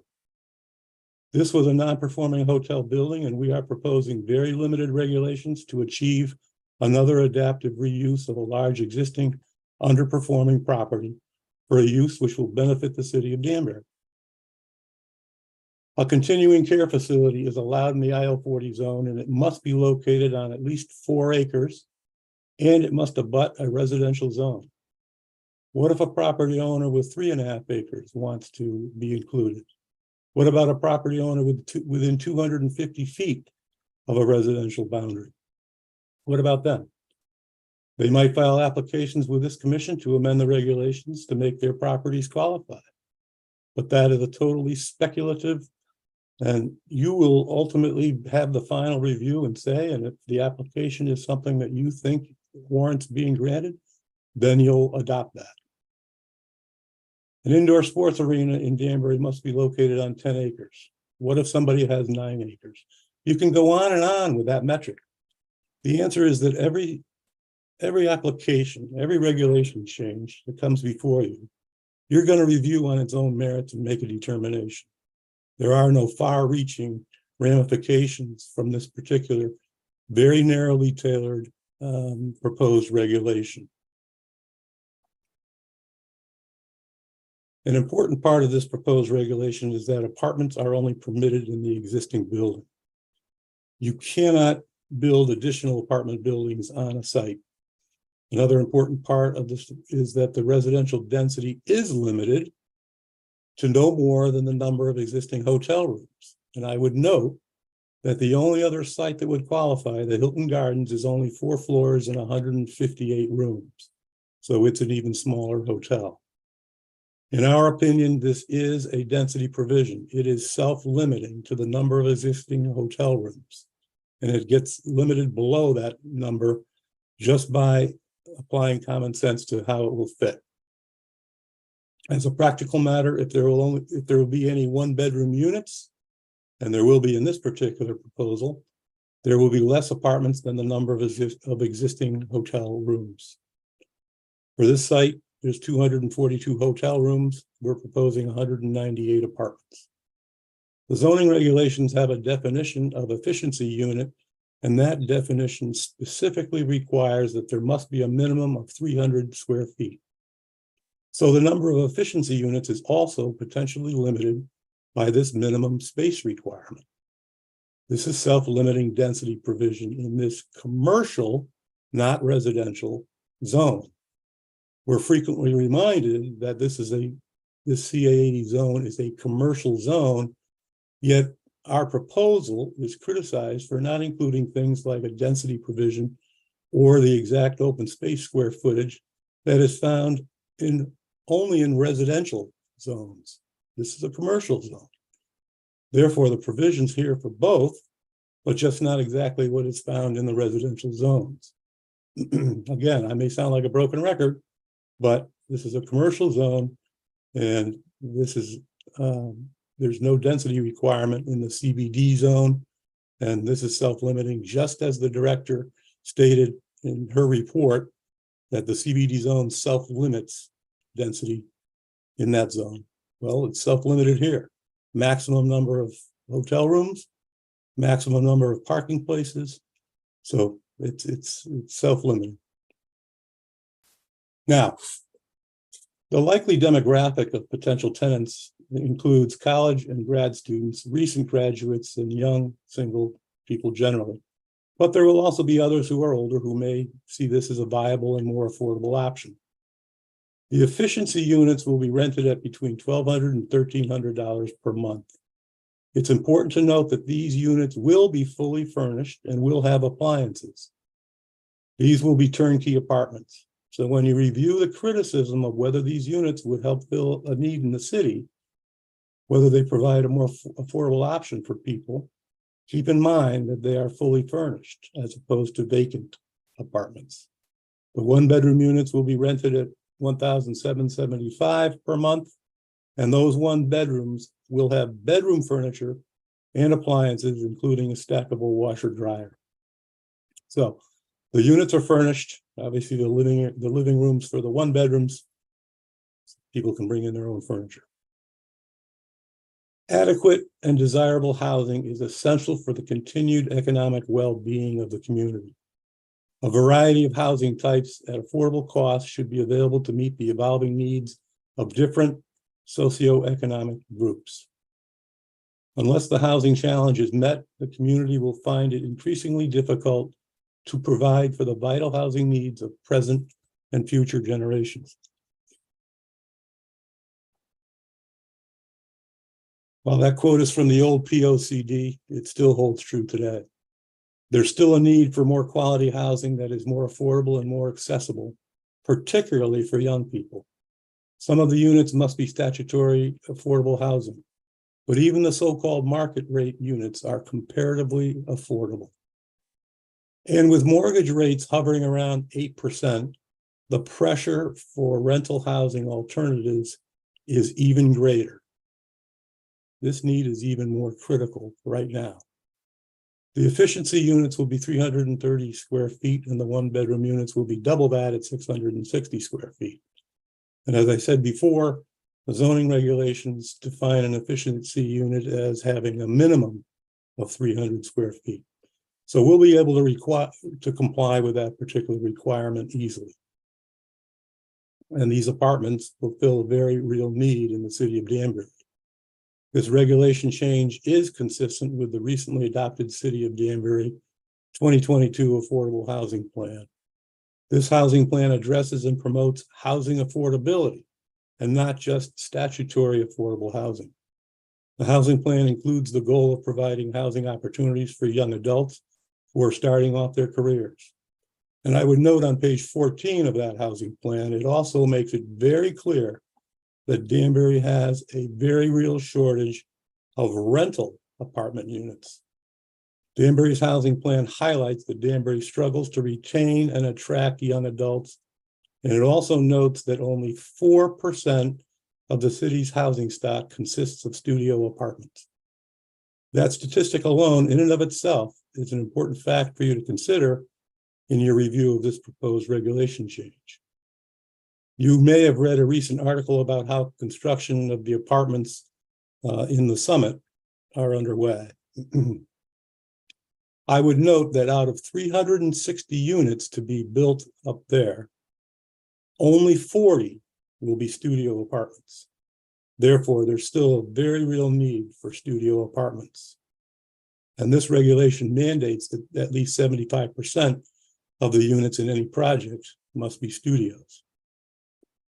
The housing plan further states that the rising rents are of significant concern. That plan concludes that the development of rental units with a monthly rent below $1,810, and especially those below $783 per month, should be the focus of efforts to expand affordable rental housing supply in Danbury. On page 11 of the Danbury Housing Plan, the report notes that due to the scarcity of studio apartments, the cost of studio apartments increased by 33% over the last 6 years. It's supply and demand. Adding inventory can potentially bring the rents of certain existing studios down or drive the entire average rent of the studio category downward. There is no downside for the city to add these units to the city's inventory. The city, by its own admission in the housing plan and the POCD, needs a lot more than a mere 198 rental units, all of which would be for rents less than $1,800 per month, and they would be furnished. An apartment project with furnished apartments, on-site amenities, and over an acre of open space is a very good option for people. So when the director points out that if both this property and the Hilton Gardens property, if they availed themselves of this regulation, that might yield up to 400 apartments. Well, in light of the housing goals and needs as described in the city plans, that's not a bad thing. And 5% of those apartments would need to be statutorily affordable units. That's a good thing. And lastly, the yield would not be the same as the total amount of hotel rooms. As you can see from the example in this particular project, where 242 rooms translates to 198 apartment units. The current plan of conservation and development incorporates the city housing plan by reference. And so therefore, the POCD also highlights that only 4% of the housing stock in the city of Danbury consists of studios. The Crown Plaza conversion plan includes 154 studios. The proposed regulation, as I said, requires 75% of the units to be studios. Therefore, this regulation and the underlying contemplated project will assist in achieving the goals in both of the city plans. As I said in my letter dated October 18th, that was referenced earlier by the chairman, Dan and others had contacted the people who had previously expressed support for this project and reached out to them to be sure that they still supported this new application. And as indicated in the letter, those letters that are attached to my letter are from people who indicated their complete support for this new proposal. I'm not going to mention all of the letters. You have them in front of you, but notably, the executive director of the Danbury Housing Authority reaffirmed his support, and he applauded the inclusion of the affordable housing provision in this new draft. The current plan of conservation and development also encourages flexibility in the commercial zoning regulations to respond to current and future market conditions, such as the need to retain and attract young people and for housing, and as stated, the need to add more apartments and specifically studio apartments. We're asking you to be flexible here and to allow this. Again, it's a very limited regulation in its applicability. Implementing strategies such as this for the proposed hotel conversion regulation would help to achieve the goal of increasing the availability of more affordably priced housing, which is described as an economic development asset in the Plan of Conservation and Development. That's strategy number 11 on page 108. In addition, the proposed regulation requires the addition of 40-year deed restricted affordable housing units. The proposed regulation amendment is consistent with another major goal stated in the housing plan, which is to explore opportunities to revise the zoning regulations to allow adaptive reuse of buildings for the development of age-restricted and other forms of housing for Danbury's aging population. In this case, our proposal seeks to revise the regulations to allow for the adaptive reuse of an existing building in very limited instances, which will primarily assist another age demographic, which is young people. The focus on the younger population is a stated goal in the housing plan and the POCD. And it's important to note that this type of housing may, in fact, be attractive to older citizens as well. Adaptive reuse is appropriate regardless of which age will benefit from it. As a general proposition, adaptive reuse of large commercial buildings is an important planning goal. A project under this proposed regulation benefits the city due to the rejuvenation and appropriate reuse of a large existing building, in this case, a high-profile building on the side of I-84 at the entranceway to Danbury. A potential side benefit of the project is that other hotels in the city have gained by the lack of competition from this site. This regulation amendment is consistent with both the Plan of Conservation and Development and the housing plan. Again, this is a very limited application regulation for an existing commercial hotel on a commercially developed site of 6 acres or more, and it only applies to two narrow instances. A hotel use is a transient residential use. The CA80 zone also permits congregate housing, continuing care facilities, and nursing homes in the zone. Those are limited residential uses. So this narrow limited proposal is not making the very first inroad of some sort of residential use into the CA80 zone. The hotel use, nursing home, congregate housing, they're all residential uses in a manner of speaking. Under this regulation, a project must include other commercial uses that are allowed in the CA80 zone to make it a mixed use. And to be fair, adopting this regulation does not convert the entire CA80 zone into a mixed use zone. It allows for up to 2 properties maximum to be mixed use properties. A hotel is a permitted use in the CA80 zone. A hotel is not a special exception use in the CA80 zone. Therefore, we did propose the hotel to apartment house use with mixed uses to also be a permitted use rather than a special exception use. This is consistent with the treatment of the current or original use, and it's due to the fact that such a conversion can only occur within an existing hotel building. Because the apartment use can only occur within an existing building, this project would consist primarily of interior renovations with no extensive site work, such as you have if you're building from the ground up.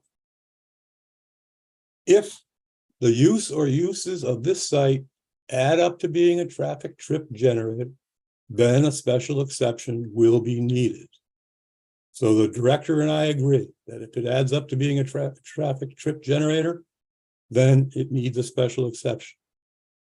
Categorizing this as a permitted use is also consistent with the CBD commercial zone, where apartment buildings are permitted use in the CBD zone. If a project in the CBD zone is a traffic trip generator, then it requires a special exception from the Planning Commission.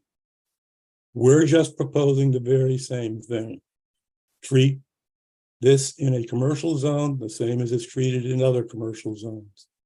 With respect to the director's comments about a potential lack of parking, I would just submit this to you.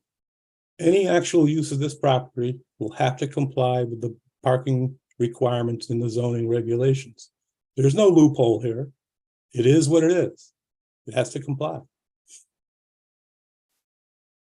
With respect to traffic, we provided you with a traffic report prepared by Joe Balskas, who's a licensed professional traffic engineer. He concluded that, in his professional opinion, the total daily traffic will be significantly lower. The morning peak will be slightly more trips, but the afternoon peak will be slightly less trips.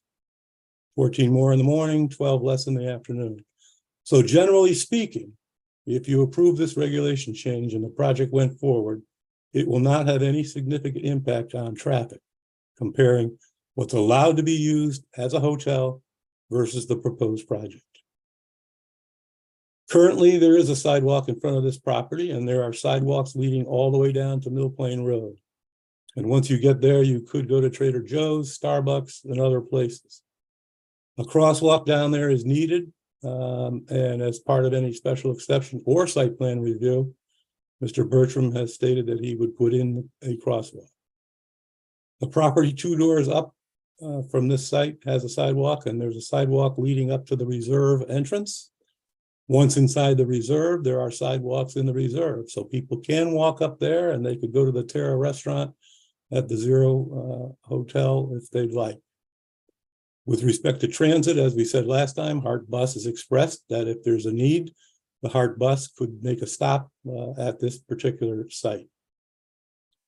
Now, it's been suggested that maybe this draft regulation should be deferred well into the future so that a corridor study could be commissioned and completed. But the current POCD already encourages flexibility in the commercial zoning regulations to respond to current and future market conditions, such as the need to retain and attract young people, and for more affordable housing, and for more housing options, and for more apartments that are up for rent. So we're asking you to be flexible here and to allow this. Again, what is proposed here is very limited. It only applies to a maximum of 2 properties in the entire city. These 2 properties are located on the edge of the CA80 zone, not right in the heart of it. This property is surrounded by a variety of zones. There's an RMF 10 multifamily zone property starting 1 property over. The planned neighborhood development zone is across the street from this property, and the IL40 zone is both across the street and behind this property. So this is actually a very appropriate transition from residential into commercial, getting right up here on this stretch. The regulation is limited to an existing commercial hotel on a commercially developed site. There's no need for a study to look into allowing limited residential uses in the C80 zone. As I said, there's already some limited residential uses in the zone. So this is a reasonable proposal. It's very limited. You've done very limited regulation changes for very limited sites or limited proposals in the past. I think the benefits of this far outweigh any criticisms. It's good for Danbury and it's good for my client. And that's all I have for now, Mr. Chairman. Dan, did you want to add anything? Thank you, Attorney Beecher. Mr. Bertram, did you want to add anything to this? If you want to, if you do, just state your name, please. Yeah, Dan Bertram. Actually, I was just going to ask someone who is, I think some people who are looking to speak in behalf were in the waiting room. Do we know if we could admit them? Yeah, well, Okay. I'll call for them. Oh, I didn't know. If There I is could- no one in the waiting room. Oh, okay. Okay. I had a There is text. no one in the waiting room. Got it. Okay. Thanks, So Joanne. I had a text from a few minutes Mhm. ago. Okay. Thank you. Um, No, I think that, but yes, I'd just like to thank Tom for his presentation. And I know we have some other people and I think there'll be questions. So I think I'd like to maybe speak at the end if possible. thank you. Commission members, any questions? I have one point, one point of order, Mr. Haddad. Commissioner Melillo? Just for clarification for Mr. Bertram's sake, I want to specify if he's suggested he's going to speak at the end.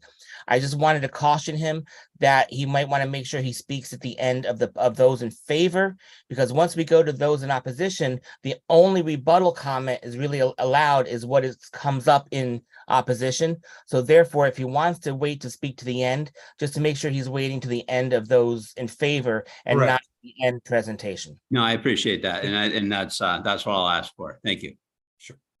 Commission members, any questions of Attorney Beecher at this time before I go on to some other?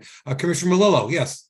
I actually have a few questions I jotted down as I was looking over preparing for some stuff tonight. Sure. First one, this one I was didn't in advance, so I just jotted down. But these are for Attorney Beecher. By design, I would have to think, and maybe you can help me with this and tell me if I'm off base or if I'm on base with it. By design, is it a mixed use design, a more intense design use? Because it's adding additional uses to a building, a variety of uses which may be more intense than a single use. Mixed use is generally a phrase that's in reference to having a mix of other things besides the residential. So if you take a residential component and add other uses to it, that's the mixed use. Right, which would make it more intense though, wouldn't it? A more intense when you're adding some a higher higher use with different. I'm just curious as to why. I don't see it that way. I see it as a blend, and obviously the market's going to drive as to what's tolerated in terms of the mesh of uses. But if you have offices and a restaurant and residential, I think that's a great blend of uses. I'm just curious because you kind of hit on it a little bit, but not in a lot of detail as to why you didn't think this really qualified as a special exception use. Because I'm thinking why this particular use you wouldn't allow. It's a large scale use. You're talking about having multiple uses in one building in addition with residential apartments. And I'm wondering why you wouldn't give, once the plans were developed and fleshed out and you had more site plans done up, why you wouldn't want to allow the public that it's going to impact an opportunity to weigh in, and why you wouldn't want to give that venue for the community to voice their support or offer suggestions that you would achieve by having a public hearing in front of the Planning Commission. That's a function that the Planning Commission serves as a conduit for our community and for the population of Danbury. I'm just curious why you would be seeking to avoid that in a use that could be relatively substantial like this one could be. Well, a couple of points. One is that intensity usually is driven by traffic, right? So if it's a trip generator, then it will require a special exception. So that will answer the question as to, well, if it's going to be intense use, shouldn't it be reviewed by the Planning Commission? So if it has 500 or more trips, then it will in fact be reviewed by the Planning Commission under the special exception. But there are some other there are other things that make it, you could have music, you could have smoke, you could have different aromas from different places to eat. All those things come into factor. And I know over my years on the Zoning Commission, not every concern we've heard neighbors voice their concern about a project was traffic related. There were other related concerns that people had, and that became known as a plan came to fruition. And I'm just concerned or wondering why we wouldn't want to give the general public an opportunity to raise their voice in support or just issue a concern, that could easily be addressed to help keep the neighborhood and the community happy. Well, again, if it's a traffic generator, then it will have that opportunity, and otherwise it's consistent with the CBD zone where you have mixed uses because you have apartments above and you have commercial along the ground, and so it's very similar. Okay, It's so in exactly the same way. It's a commercial zone that in this instance has limited residential in it. Okay, so if you're going to compare it to the CCBD zone, then is the purpose of the CCBD zone is really to increase and to strengthen the economic focus in the zone. Are you saying that we need to strengthen our economic focus on the west side because it's not strong enough? No, but we do need to take a focus on this particular site and say, what are we going to do with this site if we can't do this? And the only option we have is to change our zoning regulations to allow a use that's not already allowed. It's an option, yes. But it's the only option. May I? Because these are economic investor level questions, I believe. Is that fair for me to field? I at this point, sure. I think he's directing to you, the attorney, and I think the petitioner can certainly respond if he has an answer to that. Sure. Okay. Go ahead. So we have proposed this as an option to both address housing, which we think is in critical need for this type, and we think that it enables the hackerspace expansion, which does have a commercial component in our view. And so from a business incubation, this is something where we're trying to create an environment that doesn't exist in this area with a live work experience that ties directly to it. So there's a commercial component. In terms of the intensity, I agree that I think that the analysis that the traffic engineer submitted captured some of that conversation as well, because they took a full service hotel, right, which is what this Crowne Plaza was historically, with the ballroom and this large space of, the 25,000 square feet that we're looking to use for the hackerspace, that was in combination with the rooms themselves, and compared it against the proposed uses and ran our studies associated with that. So we feel that there is the same impact. I haven't fully understood the special exception piece, given the fact that we are so large, and Sharon pointed it out as well. We'll be having a public hearing about anything we do here. That's going to happen because of Trip Generation alone. So I'll retreat with that. Okay. Mr. Malillo, more. Yes. So Sure. just, Go ahead. is the hackerspace currently allowed in the CA80? Is that use a currently allowed use in the CA80 zone? Well, the type of uses that they would have, such as office, labs and things like that, they are, yes. Okay, so how many uses in your proposed mixed site plan are not currently allowed in the CA80 zone? Residential. So in reality, this petition truthfully is about adding a residential use, whether you think it's a small scale or an introduction to it to a larger scale, that's up for debate, but adding a residential use into the CA80 zone. And this isn't about the hackerspace or the other commercial uses that are already allowed. This is about adding residential to the CA80 zone. It's about allowing the conversion of an existing hotel to residential use. It's not some whole scale incursion of residential uses into the CA80 zone. Okay, so it's very limited. So it's about introducing residential uses to the CA80 zone In existing hotels.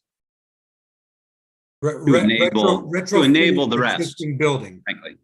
It's only you're talking two properties to retrofit, nobody from the ground up. That's correct. You can't build additional apartment buildings. It has to be in the existing hotel. Okay. So in regards, when I looked at some of the letters, and had we been in person with them speaking, for those people who weren't talking about the focus of the petition, I would have objected to the relevance of them. There were a couple letters that didn't include residential.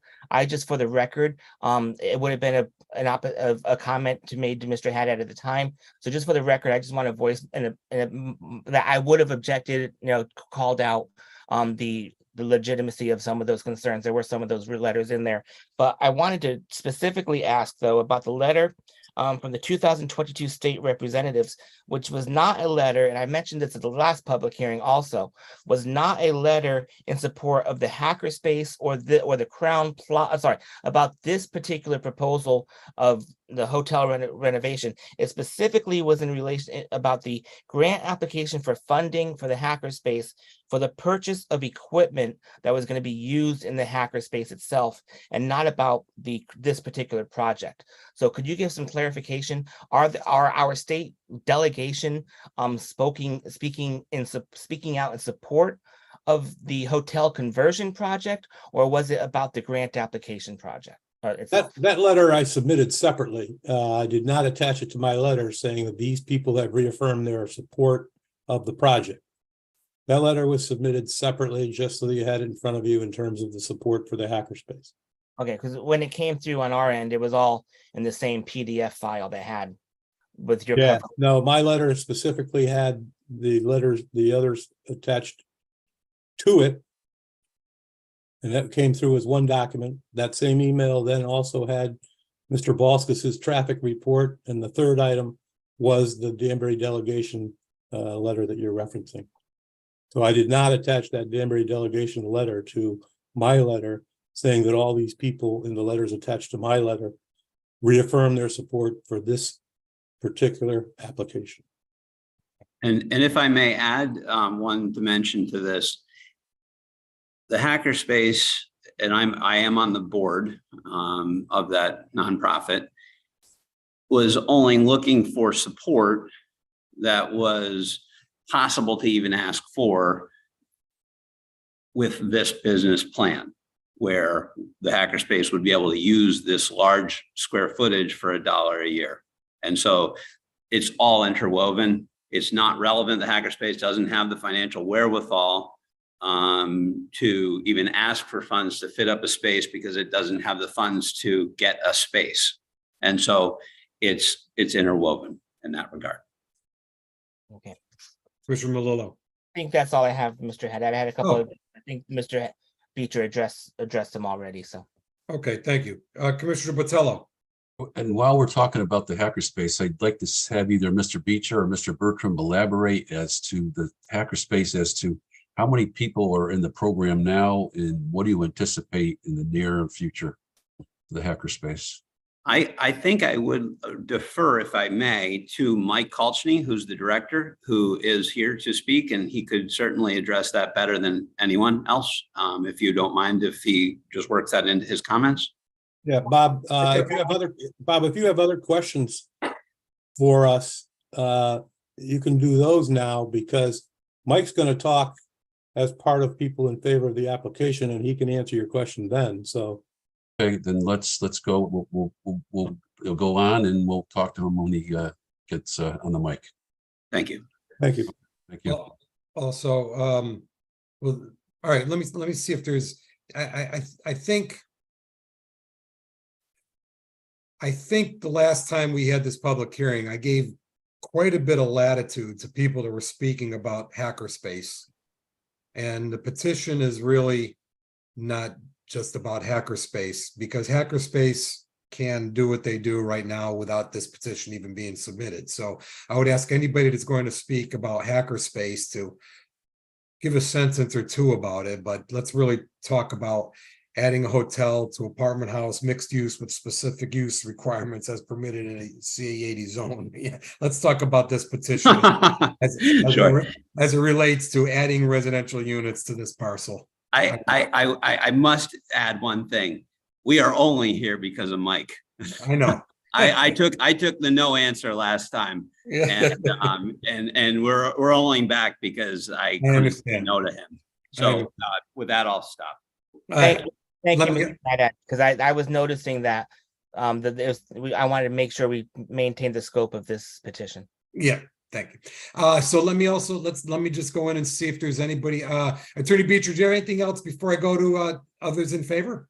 No, thank you, Mr. Chairman. Well, and we'll circle back to you. Anyone else wishing to speak in favor of this petition? I see PJ Prunty, Greater Danbury Chamber of Commerce. Good evening, ladies and gentlemen. Mr. Chair, thank you for the opportunity to speak. For the record, PJ Prunty, I'm the president and CEO of the Greater Danbury Chamber of Commerce. We're located right at downtown Danbury at 1 Ives Street. For those of you who are here for the initial application, the Greater Danbury Chamber of Commerce, we lent our full support for this application. I'm here tonight to reiterate that support. We do believe that this project is a great opportunity to continue what is a positive trend we see here in our economy. Attorney Beecher highlighted some of the demographics that would be looking to utilize this space for residential, young, recent college graduates.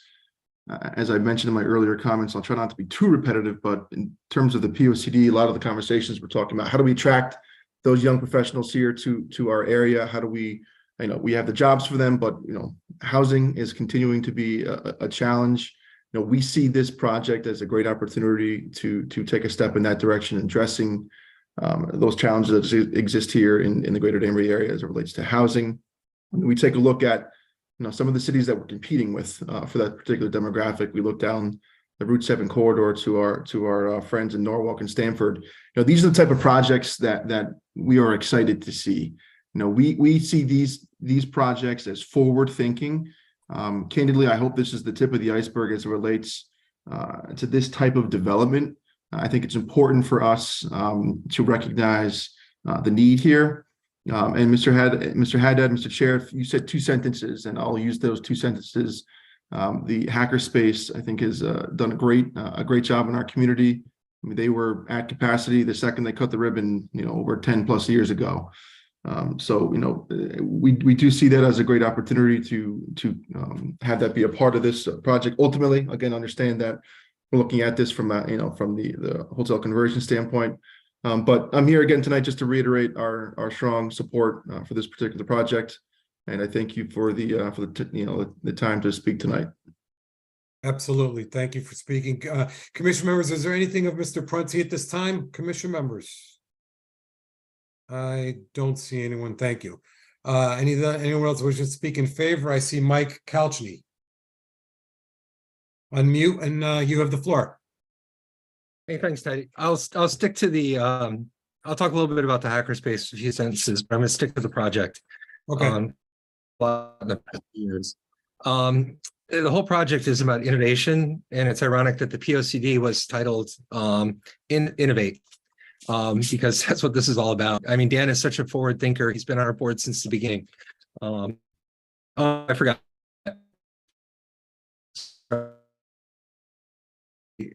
I'm always nervous doing these things because I don't like You're the breaking centers. up. Yeah, we can't for hear time and you. for considering You're this project. breaking up. Yeah, we Excuse can't me, hear you. you're breaking up. We lose every other word. Yeah, Mr. Kalchny, we're losing you bits and pieces. So I think we may have lost you again. This is unfortunate. Maybe you can call in. Will a telephone call? How does that? I don't even know how that works. I think we lost him. Yeah, maybe he turns off his. Yeah, if he turns his camera off, Yeah. if he turns his camera off, less bandwidth would potentially help him. Oh, okay. Yeah, audio. Okay, so tell him to turn his camera off. I don't know if you can hear us. Turn your camera off, Mr. Kalchny, if you can hear us. Looks like he's frozen. He's frozen. Let me see if there's anybody else in favor here, and then I want to give him some time. He looked like out of the whole group that was here last time, he's here tonight. Anyone else? Sure, I'll take my No, he- slot out. here he is. That helps. Oh, Mr. Kalchny, Mike, can you hear me? He's muted right now. Mike, unmute your mic. Yes. Turn your camera off. You won't be breaking up if you turn your camera off. And you got the floor, so speak. He looks like he's moving to a better spot. Now turn your mic. You're muted. Turn your mic off. On. There you go. Okay. All right. I'll try and stick to the topic at hand and not talk too much about the hackerspace, but Okay. by the way, it's ironic. I'm the tech guy and I'm always having the Wi-Fi. Yeah, I know. Kind of sad, actually. I swear to God, I was thinking the same thing. I don't get it. I have people over and it's really noisy up here, so I moved away from the router, which is stupid. But anyway, so this whole thing is about innovation. Yeah, first, I'd like to thank the commissioners for considering this proposal. It's a very forward-thinking proposal. Dan's crazy. He's been a believer in our project since the beginning, and this is a really unique opportunity for Danbury. So live work housing is something new for the area. It does exist in big cities, but it's the first time it's going to be held here. This is one of the first times it's going to be done in New England. Okay, it's a showcase project. If this doesn't pass and we scale back the hackerspace, we won't have artists and entrepreneurs moving into the hotel. Okay, and using the incubator and equipment. Okay, over the years, the Danbury Hackerspace has had members from 35 towns in our little 3,700 square foot facility on Main Street. When we started it, we just hoped to get the people from the hills to come back to downtown Danbury.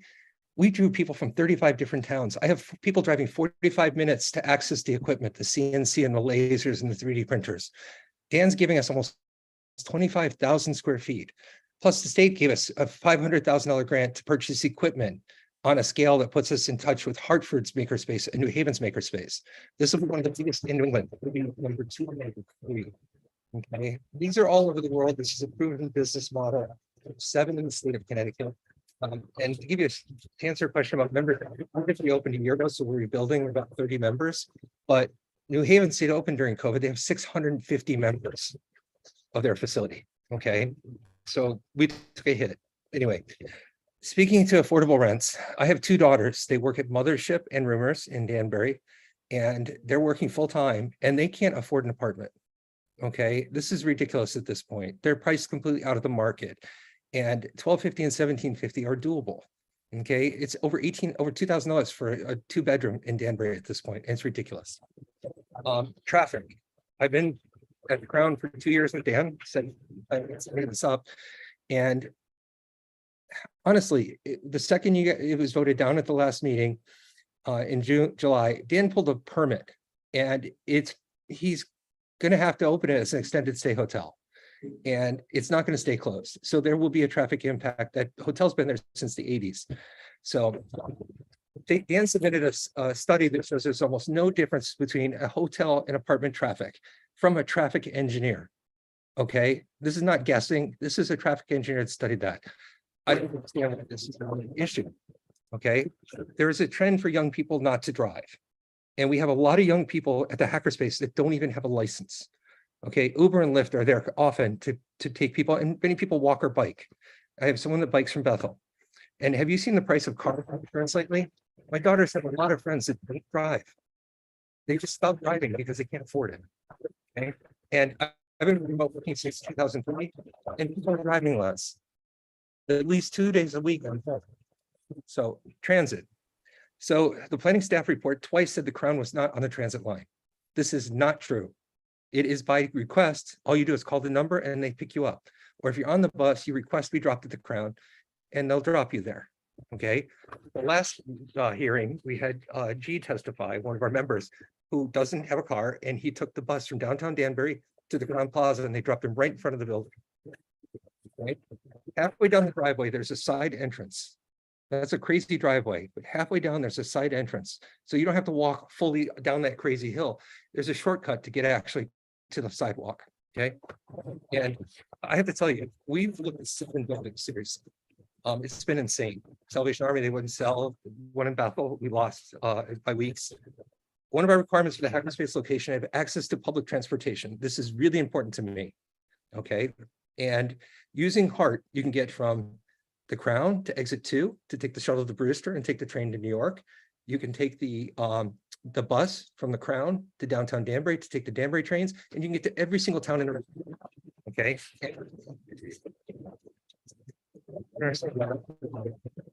And the final thing I want to talk about is it's walkable. We submitted a letter report after this whole thing got announced. One of the residents of Benson Drive actually came to the hackerspace thinking that we're in a homeless shelter. And he was up in the Benson Drive area, and he walks to Trader Joe's once or twice a week. Now, I've been there 2 years. Just 2 days ago, I watched 2 people walk up and down the hill. Okay, it's a half mile down the hill. Okay, it's not that far. And there's sidewalk going from Benson Drive to Mill Plain, except for a short space in front of the storage facility. There's missing sidewalk on the corner, but you can get to Caroluzzi's, you can get to the Botanist if that's your thing, and you can get to Trader Joe's and Starbucks. Okay, so look at Google Maps.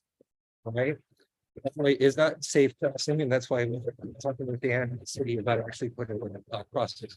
We want people park at the commuter lot and cross over to the dispensary, and it's scary as heck. So, in summary, this project would be amazing for Danbury, but if it's scaled back and made into an extended stay hotel, it would have a tiny fraction of the impact the full project will have. After 2 years of working on the Bright Ravens Innovation Studios and 10 years of our nonprofit serving entrepreneurs and artists, I beg you to approve this project.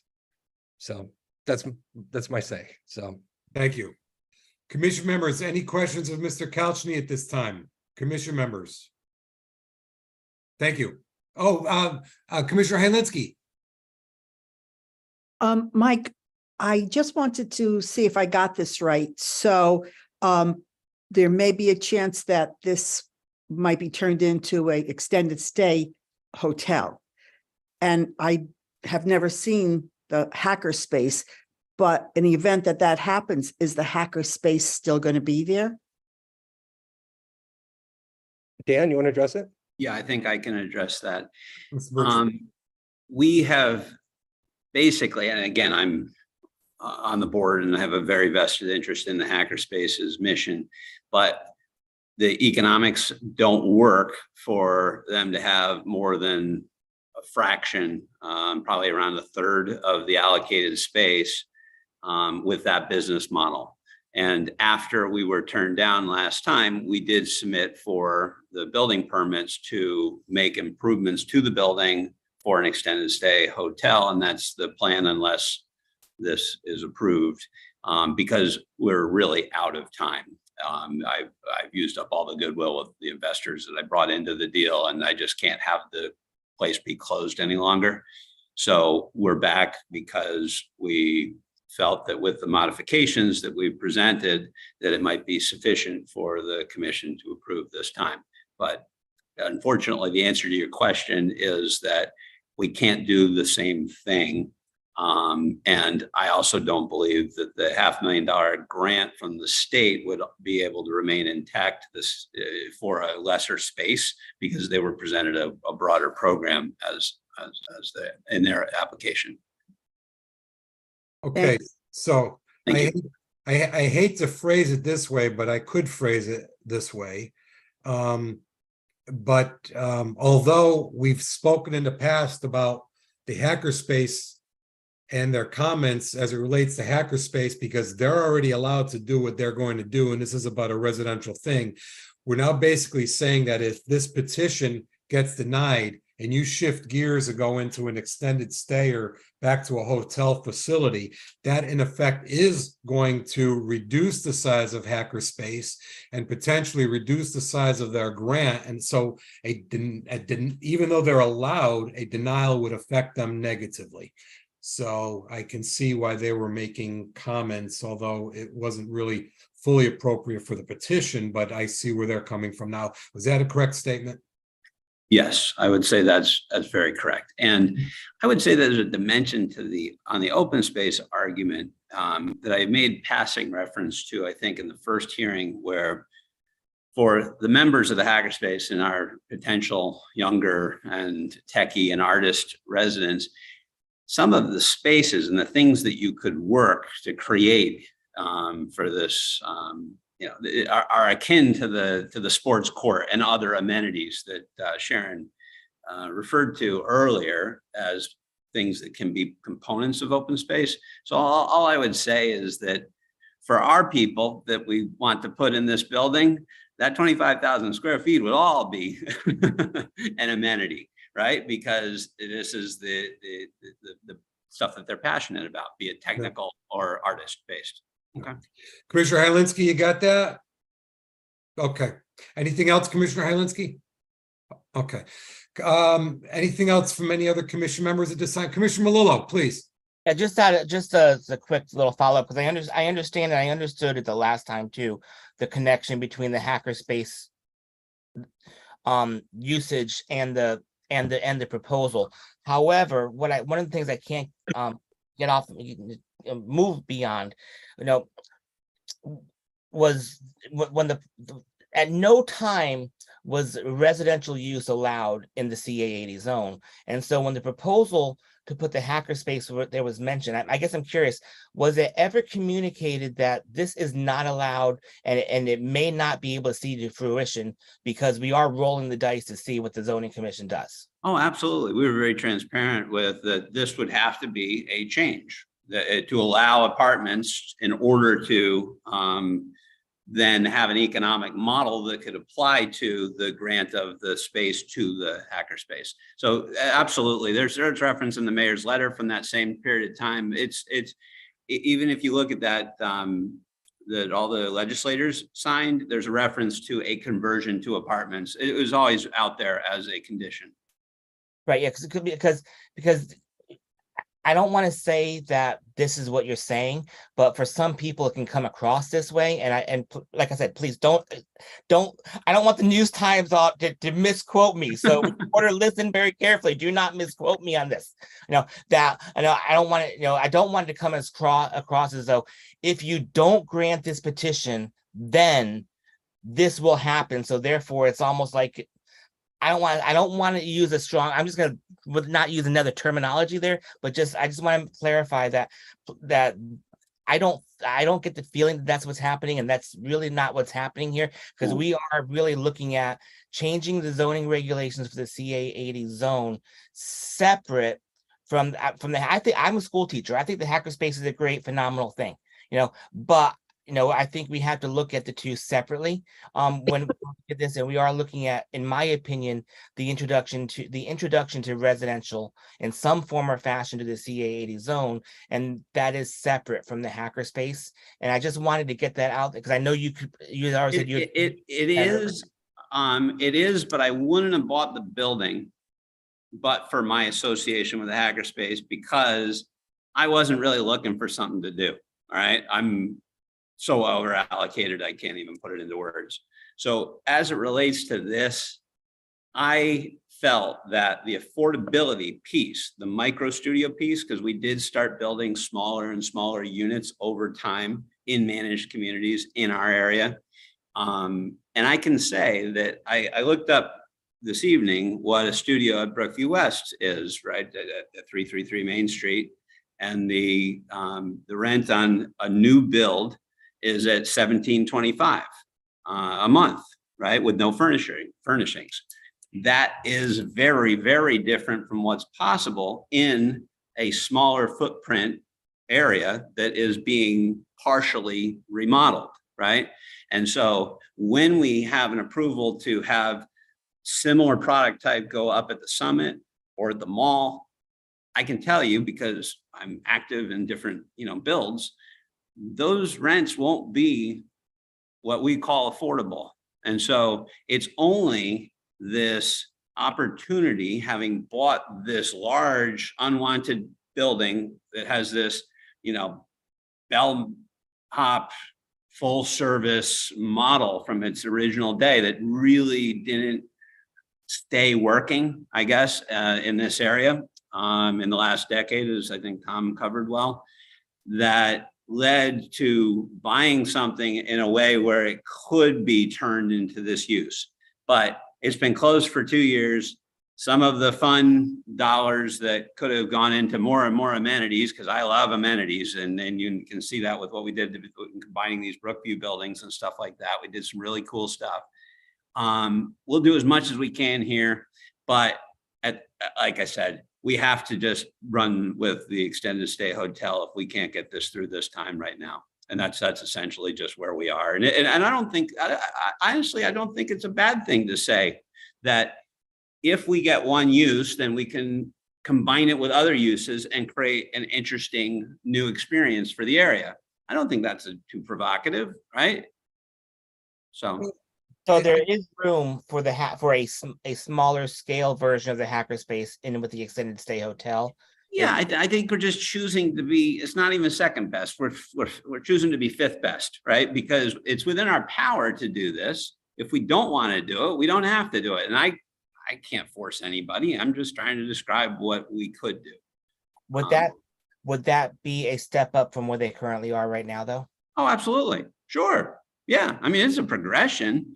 It's just a shame because you don't get the affordable housing component in a extended stay hotel economic model, right? You have people who will come and have, you know, the cooking inside the room and things like that. There's a similar design, but you don't get people who can have an extended stay. The efficiency of operating a multifamily asset that has longer term leases is you don't have the operating costs that you have with the hotel model, even an extended stay hotel model. So I look at the extended stay as what was always the worst case scenario, but it's still penciled out. It's why we have to fall back to it if the community doesn't want to do this. I just saw a way to do something that I thought was very special. And so but it's not my control. It's not under my control. We have to, you know, do something that works. It sounds to me as though you're in the same predicament that really every American is right now. Our economic plans and goals and what we had thought we could do 2-3 years ago are nowhere near the reality that we live in today. Oh, absolutely. The credit markets. Here is what 6 months is going to bring. So, oh, I sit on a board of a community bank, and everybody's talking about how to hunker down and ride it out. They're not talking about making new loans. There's a credit crunch going on right now. And so all these things that penciled out there, pencil out less or not at all now. That's just where we are.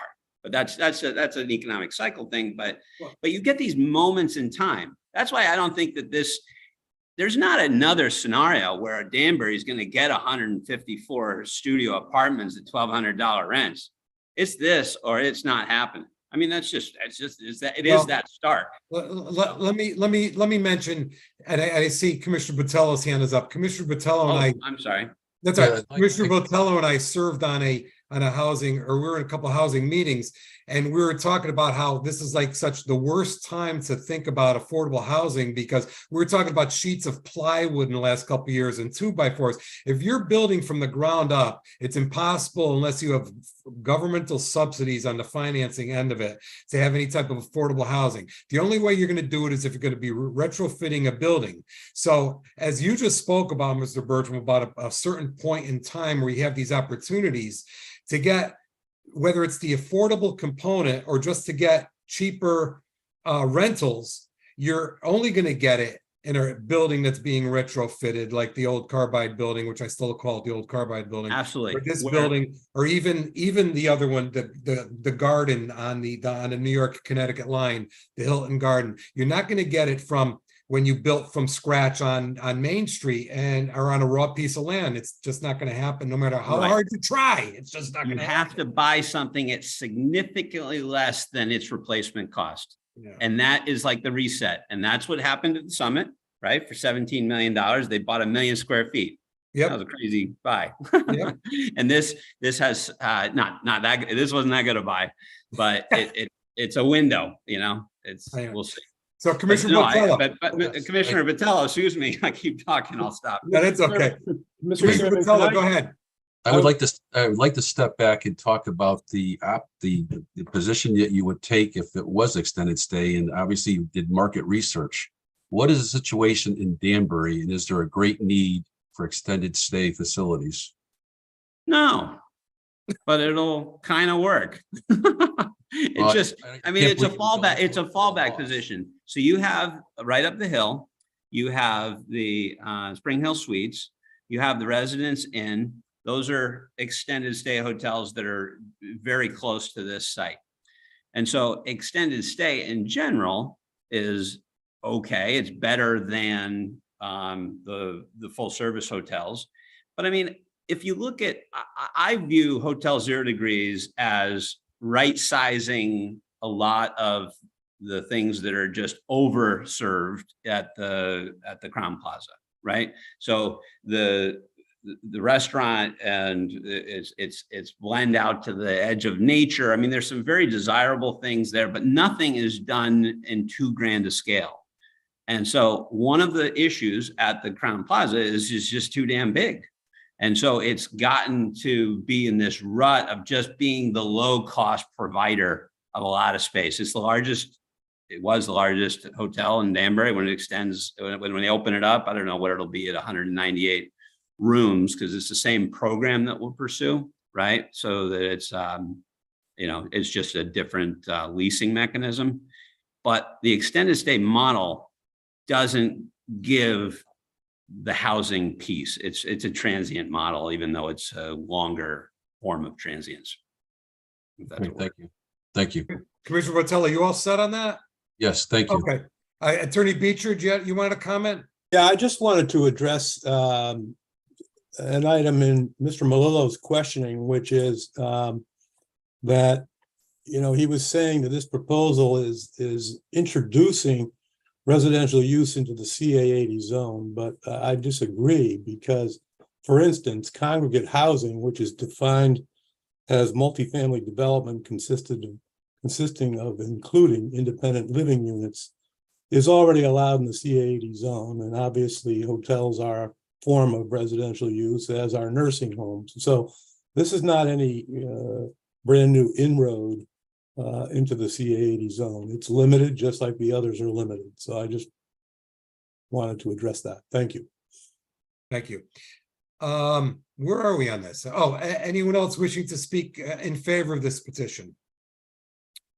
Anyone else wishing to speak in favor of this petition? Anyone else wishing to speak in favor of this petition? Anyone wishing to speak in opposition to this petition? Is there, yes. Out of fairness, before you go to opposition, it looked like Mike had his hand up again and then just brought it down on those in favor. So just want to make sure that everyone is done. It looked like the one person has wanted to speak in favor before we moved on. I didn't see. Make sure we're done. I didn't see. Okay. And one more time, anybody wishing to speak in favor of this petition? Oh, Mr. Couchner, your hand is up. Yeah, I just want to address something. Commissioner Botello asked about membership. We have about 30 paying members right now, and then we have some patrons that donate a membership, but we have a ton of volunteers. But I just want to say, you don't have to be a member to be part of the hackerspace. We have a number of inventors and artists that use the space. We have people that only come on our open houses. So the impact is probably closer to 70 or 80 people right now, and we're just rebuilding. I expect that to grow to well over 100, 150 people shortly. So to answer your question directly. Thank you very much. Also, Commissioner Melillo and we had a conversation earlier before. We did tell Mr. Bertram that he would be the last person to speak under those in favor. So if you had any more final comments, and then of course your attorney will be able to speak in rebuttal, not you, but did you want anything else to say before I go to the opposition? No, I appreciate the opportunity to, but I think in the Q&A, I think I got out the thing that I wanted to relay. Thank you. I think so. Thank you. All right. So we're done with that. Anyone who should speak in opposition to this position? I think Councilman Rotello. Thank you, Mr. Chairman. For the record, still Paul Rotello, 13 Linden Place, Danbury. A lot to take in. That was an exhaustive presentation from Attorney Beecher, and a very detailed presentation from Director Politro in opposition, and just noting again that planning looked at this exhaustively and voted unanimously against recommending it positively. A couple of really simple things just to get out of the way. The reason that we have commercial zones and industrial zones and things like that in Connecticut, as opposed to residential zones, is so that people can work and make money and pay taxes. And one of the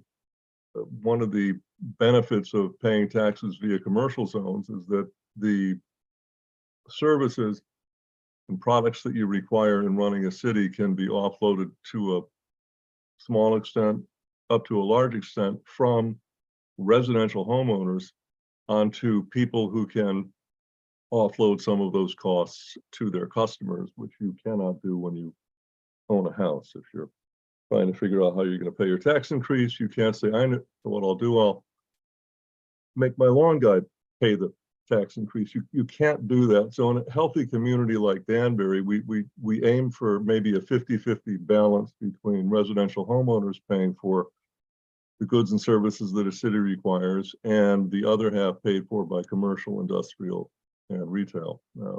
We had gotten to the point recently where we were at 40%, 60% of homeowners, 40% of non-homeowners, and the reval. We all know about the reval and how we got to the reval, where the price of residential property skyrocketed, and this occurred simultaneously with the price or value of non-residential dropping. So that 60-40 balance that was heading more towards 50-50 backed up a little bit, and now we're at about 65-35, moving in the wrong direction. But that's not a result of policy. That's a result of factors outside our control. Had it not been for the policy of Danbury, had we not been concentrating for the last several decades on building up the commercial portfolio, that ratio would have been much worse. And it is much worse in a lot of communities. One fact that many people don't know is that outside of Fairfield County, there isn't not a single city in Connecticut. There's 169 of them. And you can do the math outside of Fairfield County. I don't know how many are left. But there isn't a single community, whether it's Waterbury or Hartford or New London or West Hartford, that has a higher grand list than Danbury.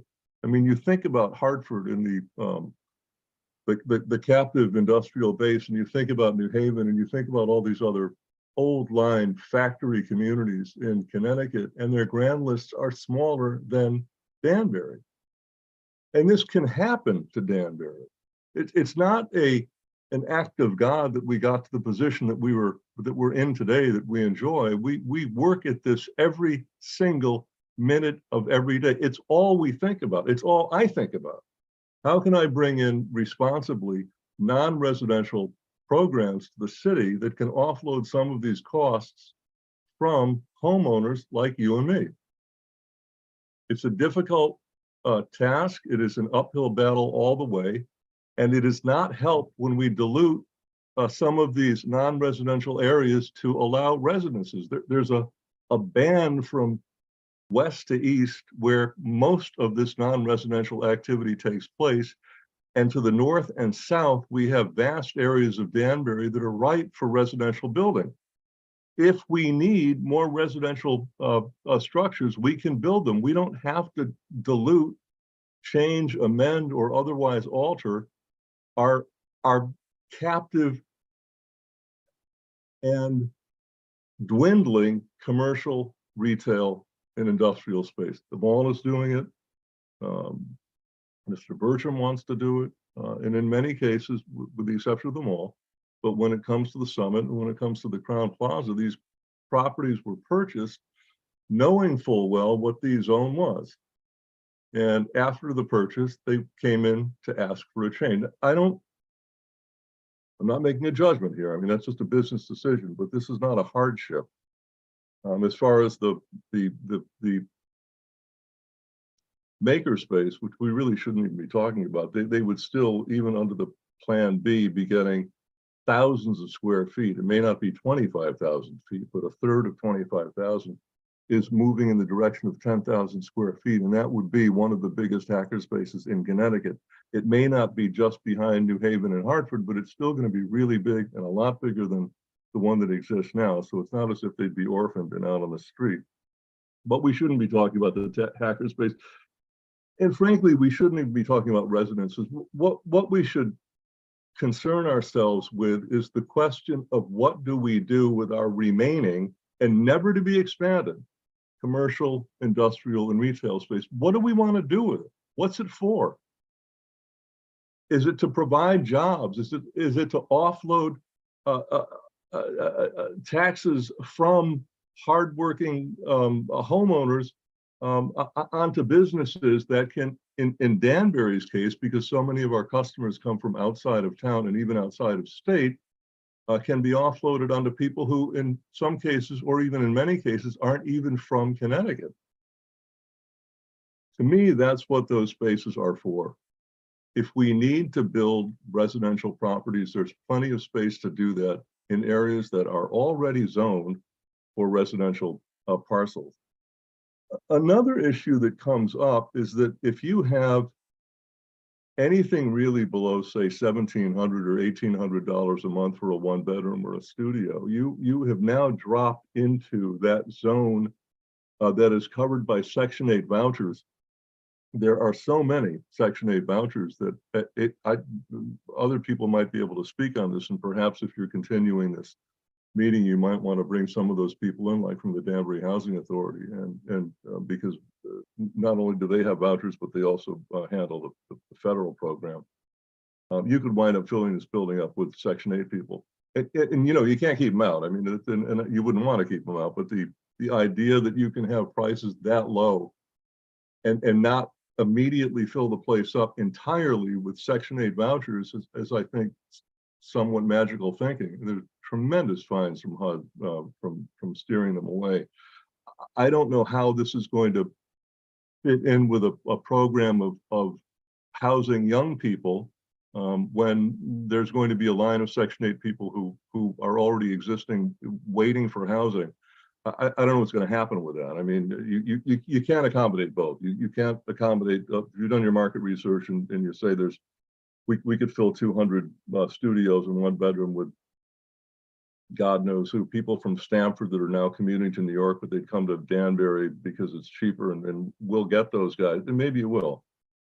But I don't know how you're going to keep the Section 8 people out. And once you've filled your place up with those people, you're not going to have any room for the other people. That's something that needs to be considered.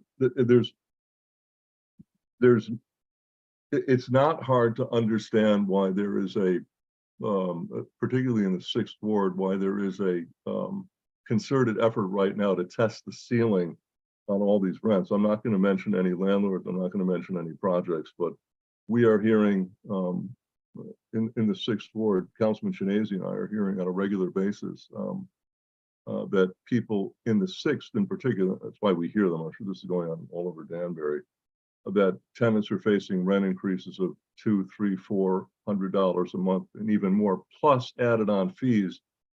And one of those things is to push yourself far enough outside of the Section 8 voucher program that no longer becomes an issue. It may be an ugly procedure done by landlords, but it's certainly a fact that it occurs in communities. That aside,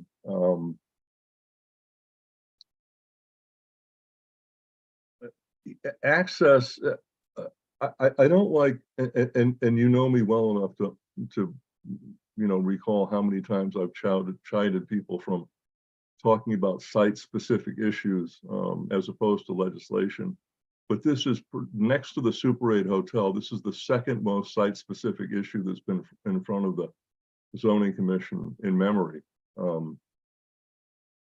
Absent just a few changes, this could have been so site-specific, it wouldn't have applied to 2 sites. It would have only applied to 1, and that would, by definition, be spot zoning. But access to the building is a little strange. I have a perfect record of not having ever been arrested doing an unannounced site visit, and I did a site visit to the Crown Plaza the other day. I went through the cones. I did not get any over, and I drove down to the bottom and looked around and turned around and came back out.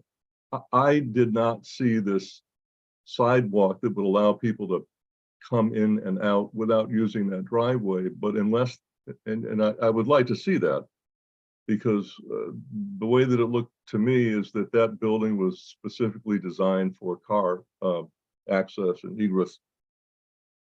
I don't really see how 200, 300, 400 people are going to be walking in and out of that place and down to Staples. That's a site-specific issue that I don't really like talking about, because this really is a legislative change. But just put that aside. I just want to come back, and I'll finish up with this, that the decision in front of not only the Zoning Commission, but Danbury, Connecticut, is how are we going to address our growth? Can we accommodate growth without cannibalizing non-residential zones? And we can. We don't have to cannibalize non-residential zones. And how are we going to pay for the growth? Do we tax the homeowners or do we tax the non-residential properties? And for my money, my philosophy and the work that I've done in the last 25 years has been almost exclusively aimed at raising revenue from non-residential sources. And you make my job incredibly difficult when you start altering these zones. I'll just leave you with this. You guys, a couple of years ago, altered a zone in the reserve when you made the summit a PND. And the city has not recovered from that. There's 3,000 people that have lost a tremendous amount of faith in the city of Danbury because of that decision. And there isn't a single zoning commissioner who ever went to any of those meetings, and we have them all the time. It is occupying a phenomenal amount of our time trying to hold their hands and walk them through this process, how it was that they got here when they had a warehouse that was a special exception and then magically became a permitted use.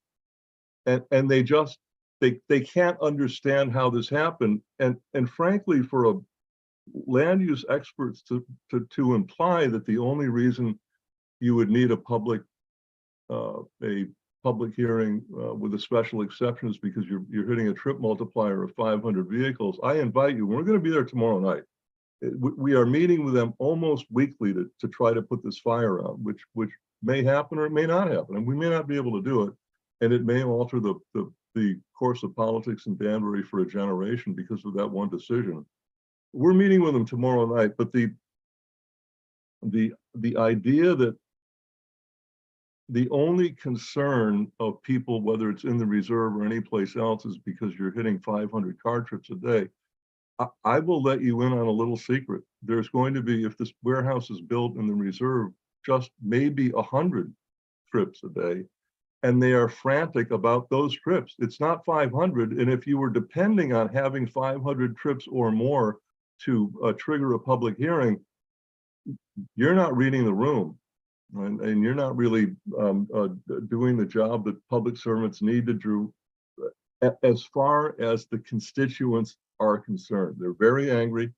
And whenever you create a new use and you remove the public's right, like we spoke about earlier when it came to the used car dealership signings, whenever you remove the public's right to speak, you are doing the public a disservice. You're also doing the process a disservice. And it's something that needs to be considered seriously before that happens. I'm not suggesting that you allow this, but make it a public, make it a special exception. I'm asking you to deny this because we simply cannot afford to dilute our commercial zones any more than we already have. Thank But you. if you had to, if you absolutely had to, because there is no other way to go forward with this, and that's kind of magical thinking too. There are plenty of ways to accommodate the various parties in this particular petition without watering down the commercial zone. But if you felt there was no way out, by all means, make it a special exception. You'll be doing yourself a favor. You'll be doing the 6th Ward council people a favor, whoever they are after the election, and you'll be doing the constituents a favor as well.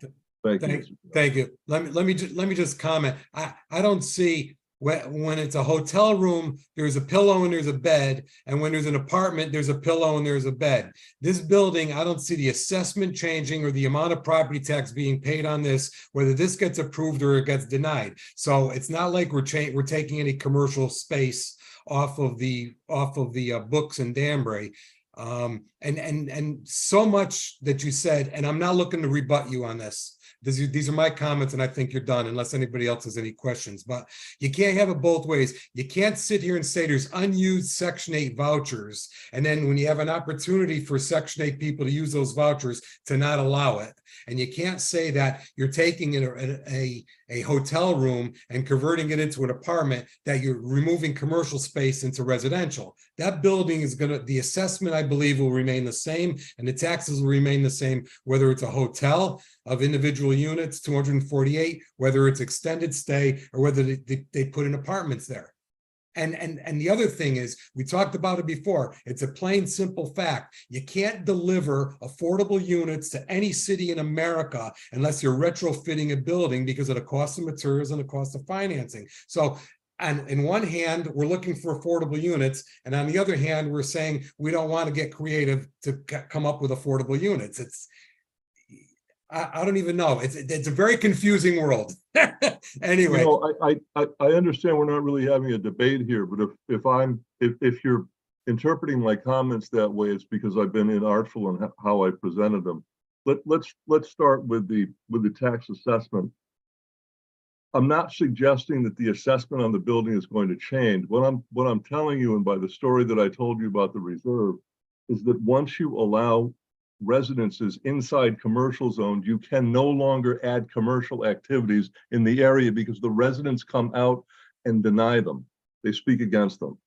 So when you need more commercial, when you need an asphalt plant, when you need a cement plant, when you need all the things that a city needs besides beds, you can't build them if you now have residences inside those zones, because the residents, your constituents, the voters will come out and speak against them.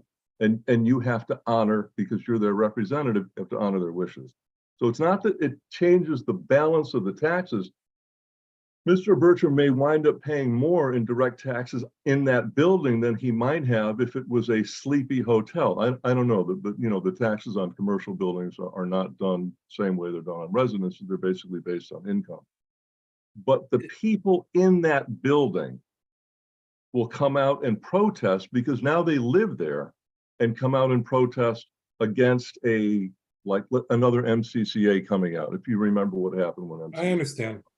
Yeah. So that's issue number one. Issue number two, Section 8, I'm not suggesting that the Section 8 people should be accommodated. They have to be accommodated. What I'm suggesting is it's going to be hard for Mr. Bertram at those price points to not fill that building up with Section 8 people. That's all. So you need to factor that in. Yep. And I don't know what your third thing was, but no. The other thing, let me just say remember this. two concepts at the same time. That's about it. Let me also say this, and maybe Ms. Calitro can help me on this. I believe the issue of your comments about the summit, that began, that the PND was supposed to be 100 acres or more. And that began when the Zoning Board of Appeals gave a variance because they got 99.875. That's the problem. That's the mistake. You will not get an argument from me. This is a holistic approach that we do in Danbury, and your comments almost amplify mine in the sense that we are all in this together. It's not just a zoning thing. It's not just a council thing. It is the ZBA. Let's remember the project was stopped by EIC. It was stopped by the health department because the health department hired a consultant in Southbury who looked at Clancy's plan and found flaws with it, and leaving the planning commission, and Director Calitro can speak on this if she wants to, and we don't need to really get into this, but it was stopped. Is there any possible way we can talk about this Danbury application instead of the summit? Yeah, who's well, I mean, you know, Attorney Beecher, with all due respect, can we talk about a legislative change as opposed to a hackerspace? I mean, it's convenient when the petitioner can go far afield about issues that are absolutely not germane to an application. It's a little bit, I don't know, bad form when you start complaining when an opponent does. I mean, you know, yeah, I'm not talking about the hackerspace. I'm talking about something else, but this commission tonight, as it did the first time around, spent an inordinate amount of time on something that was completely irrelevant to the decision at hand, which is what do we do with a commercial space? All right, let's move on. But listen, I'm done, so that you guys go ahead. All right. Commission members, any questions of Councilman Rotello at this time? Anyone else wishing to speak in opposition to this petition? Is there anyone else wishing to speak in opposition to this petition? Anyone wishing to speak in opposition to this petition? Attorney Beecher. There's no more opposition. Do you want to close? And then Yeah, I'll just wrap up. I mean, the simplest reply is that in fact, this is economic development, this project, and it's still a commercial piece of property. So if someone came along at some point in time with some wonderful ideas for a use instead of the apartments. They can do that as well. But the P O C D even refers to the fact that the availability of more affordably priced housing is in fact an economic development asset if you create it. So this is economic development, contrary to the comments made. But that's all I'm going to say tonight. Perfect. I would ask that you continue the hearing to the next meeting for two reasons. I think the director and the commission we're going to refer it to council. And in the meantime, I'll file the amended language. Your two reasons are because we're going to refer it to council and you're gonna submit an amendment. Correct. Yep. And I'll thank you. Commission members, before I go to Ms. Calitro, are there any other comments or questions to Attorney Beecher? No. Commission members, thank you. Ms. Calitro? Any? No, Looks like we're gonna no, continue I this mean, anyway. I'll just wait until Okay. we reconvene. I just do want to bring up something to Attorney Beecher. We can have this conversation as well, but let me just say it on the record that the legal, I'd like his opinion relative to the legal notice. And because it says add hotel conversion with specific use requirements. And it really should have been add, how did I write it? As it was on the agenda, which was hotel to apartment mixed use. So I'm wondering if you think that we should renotice it so there's no potential for any issues. We can talk offline when I take a look Yeah. at it. Okay, that's fine. Well, So yeah, we could do that, but that would be another reason to keep it open. I just want to be sure we, Yeah, and if you decide that, you got plenty of time to renotice it before the next meeting, right? yeah.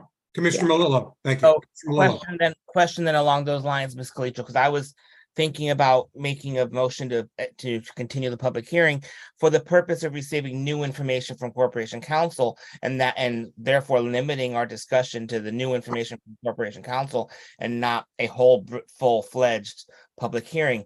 If you're now thinking that we need to renotice it with that language change, does that mean that we should not then limit the scope of the next public hearing? Yeah, I wouldn't limit it, and I wasn't under the impression that, well, if you were intending to limit it, then I might have some comments. If you're not intending to limit it, then I will reserve whatever comments that I might say at the end until we get to the end. Commissioner Malillo, I don't know if there's much more to be said anyway, so, I mean, I think we can continue this without limiting it.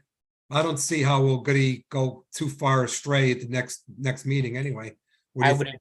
I would agree with you. However, we do have no control over public. Yeah, I know.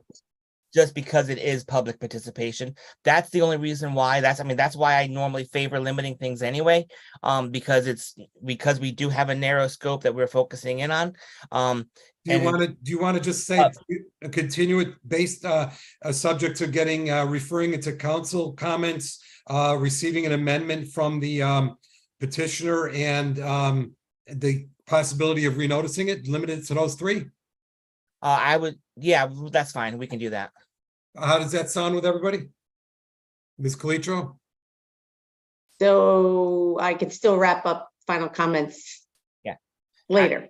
On anything. I would think so. A general motion to continue is sufficient because there's so many caveats left open in that one anyway. I think that's safer. I agree. I might as well just make a motion to continue the public hearing. Yeah, Perfect. I agree. There you go. Beautiful. Okay, so we do have that motion then? Yes. Motion made by Commissioner Malillo to continue the public hearing. Is a second by Commissioner Hall. Any discussion? All those in favor signify by saying aye. Aye. All those opposed. Thank you very much. This public hearing has been continued. Thank you. Let me go back and see. Thank you. The next meeting is November 14th. We do have old business, Mr. Yes. I guess we were noting for the I thought you were reading further on the agenda. You were noting the public hearing continuation. Yeah, no problem. That's all right. No problem. We don't have any continuation of any public hearings this evening. However, we do have Under old business for discussion of possible action, City of Danbury. Petition by the City of Danbury by Sharon B. Cletro, Planning Director, to amend Section 6A, 5G, and 10B, 2F of the zoning regulations, amend certificate of location, approving issuing authority from zoning commission to zoning enforcement officer for automobile and truck sales in the IL-40 zone, amend permit fee language for location approvals. Public hearing was open on October 24th, 2023, and it was closed on October 24th, 2023. Commission members, what's your pleasure? Mr. Haddad, Yes, Commissioner Malillo. I'll make a motion to approve this petition because it's consistent with the Plan of Conservation Development, because it will ensure compliance with Public Act 2340 that became effective July 1, 2023, and the state statutes governing the licensing of this use, and because the state of Connecticut is forcing us to do so, much to my chagrin. Okay, is there a second? Second by Commissioner Helinski. Any discussion? Yes is yes and no is no. Let me get my scoreboard here. Let's go with Commissioner Malillo, Yes. Commissioner Helinski, Yes, Commissioner Botello, Yes. Mr. David. Protest no. All right, there you go. Got a protest no here. Got a Woodstock protest. Yeah, what's that? Commissioner Mejia, Yes. Commissioner Hawley, Yes. Commissioner Jowdy. Yes. And am I last? I'll vote yes. 1, 2, 3, 4, 5, 6, 7, 8. Is 8? We're at 8, right? Yes. 8-0. Okay. No. He voted no. It's You're right. 7-1. 1, 2, 3, 4, 5, 6, 7-1. Thank you very much. Sorry, Commissioner David. Oh, that's okay. You do it anytime. We got you covered. Thanks to Ms. Calitro. Thank you. By the way, I want that final statement in my motion. I got it. We want to see that on the minutes next time. The state is forcing us to do so. I got it. Much to my chagrin. Oh, wait, okay, I gotta put that too. Is chagrin with an S or SCH? I believe it's CH. Under new business, petition of Danbury Mall LLC, 7 Bacchus Avenue, F16015, F16014, F17014, F17015, F17002, F17002-2, F17002-3 for change of zone from CG20 to MERM, Mixed Use Regional Mall. Public hearing scheduled for November 8, 2023. Commission members, do I have a motion to receive this petition, refer it to the Planning Commission for their recommendation, notify all surrounding communities that need to be notified according to state statutes, publish it in the town clerk's office and all of the necessary required publications according to state statutes, and set the public hearing date for November 28, 2023, as it appears in tonight's agenda. Mr. Haddad, before we make that motion, may I ask a question to Ms. Calitro? Absolutely. Because as part of our motion, we do have to set the public hearing date, which we're noticing as November 28th, 2023, and that is literally like 2-3 days before our term expires.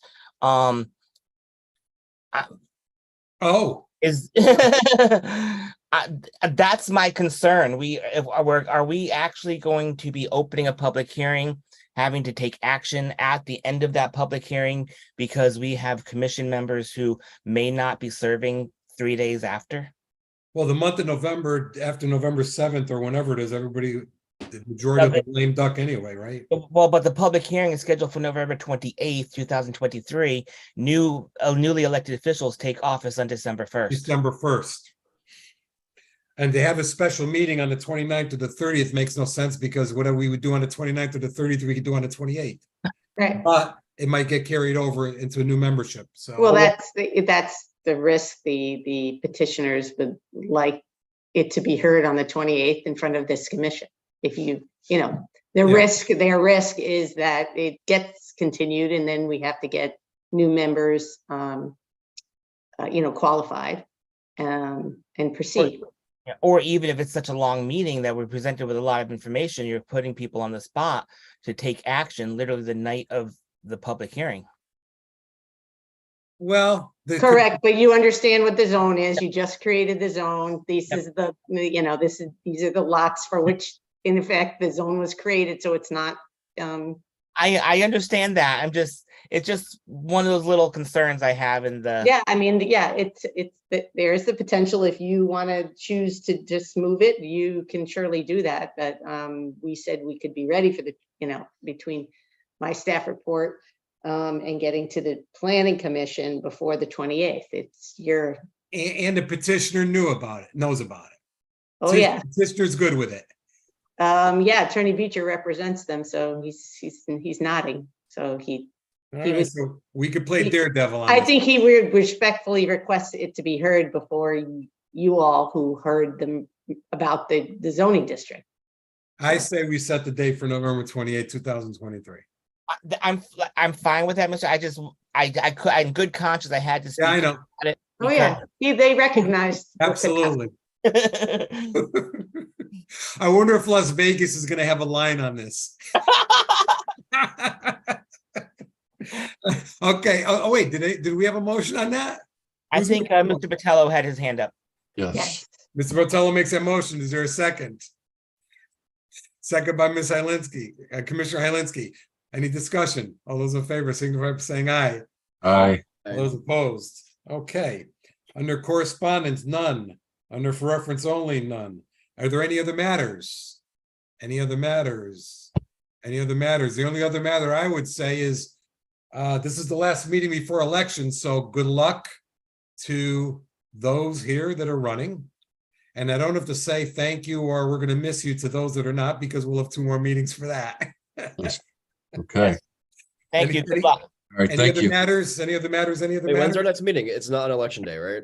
I'm No, sorry. it's the week after election day. 14th? Yep. Okay, Next 14th and meeting's the 28th. 14th. Yep. 14th and Chairman, 20th. Commissioner Hylinski. I don't know if I should say this before we adjourn, but we have a very special lady having a very special birthday Oh, tomorrow. Oh, Happy birthday.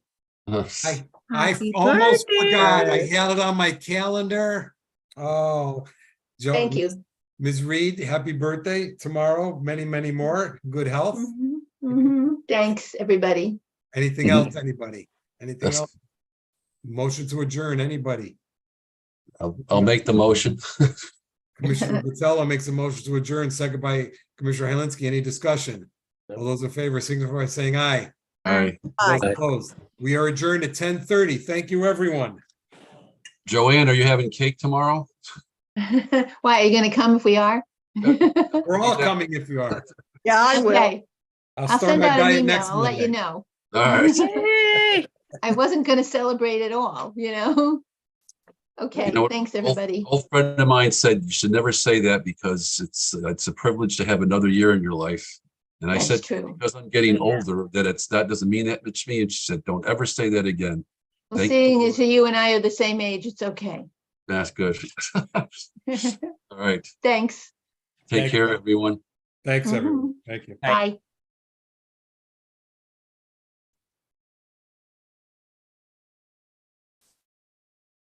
Oh, I got to stop it. Stop this. I forgot. I gotta stop. Yes, stop.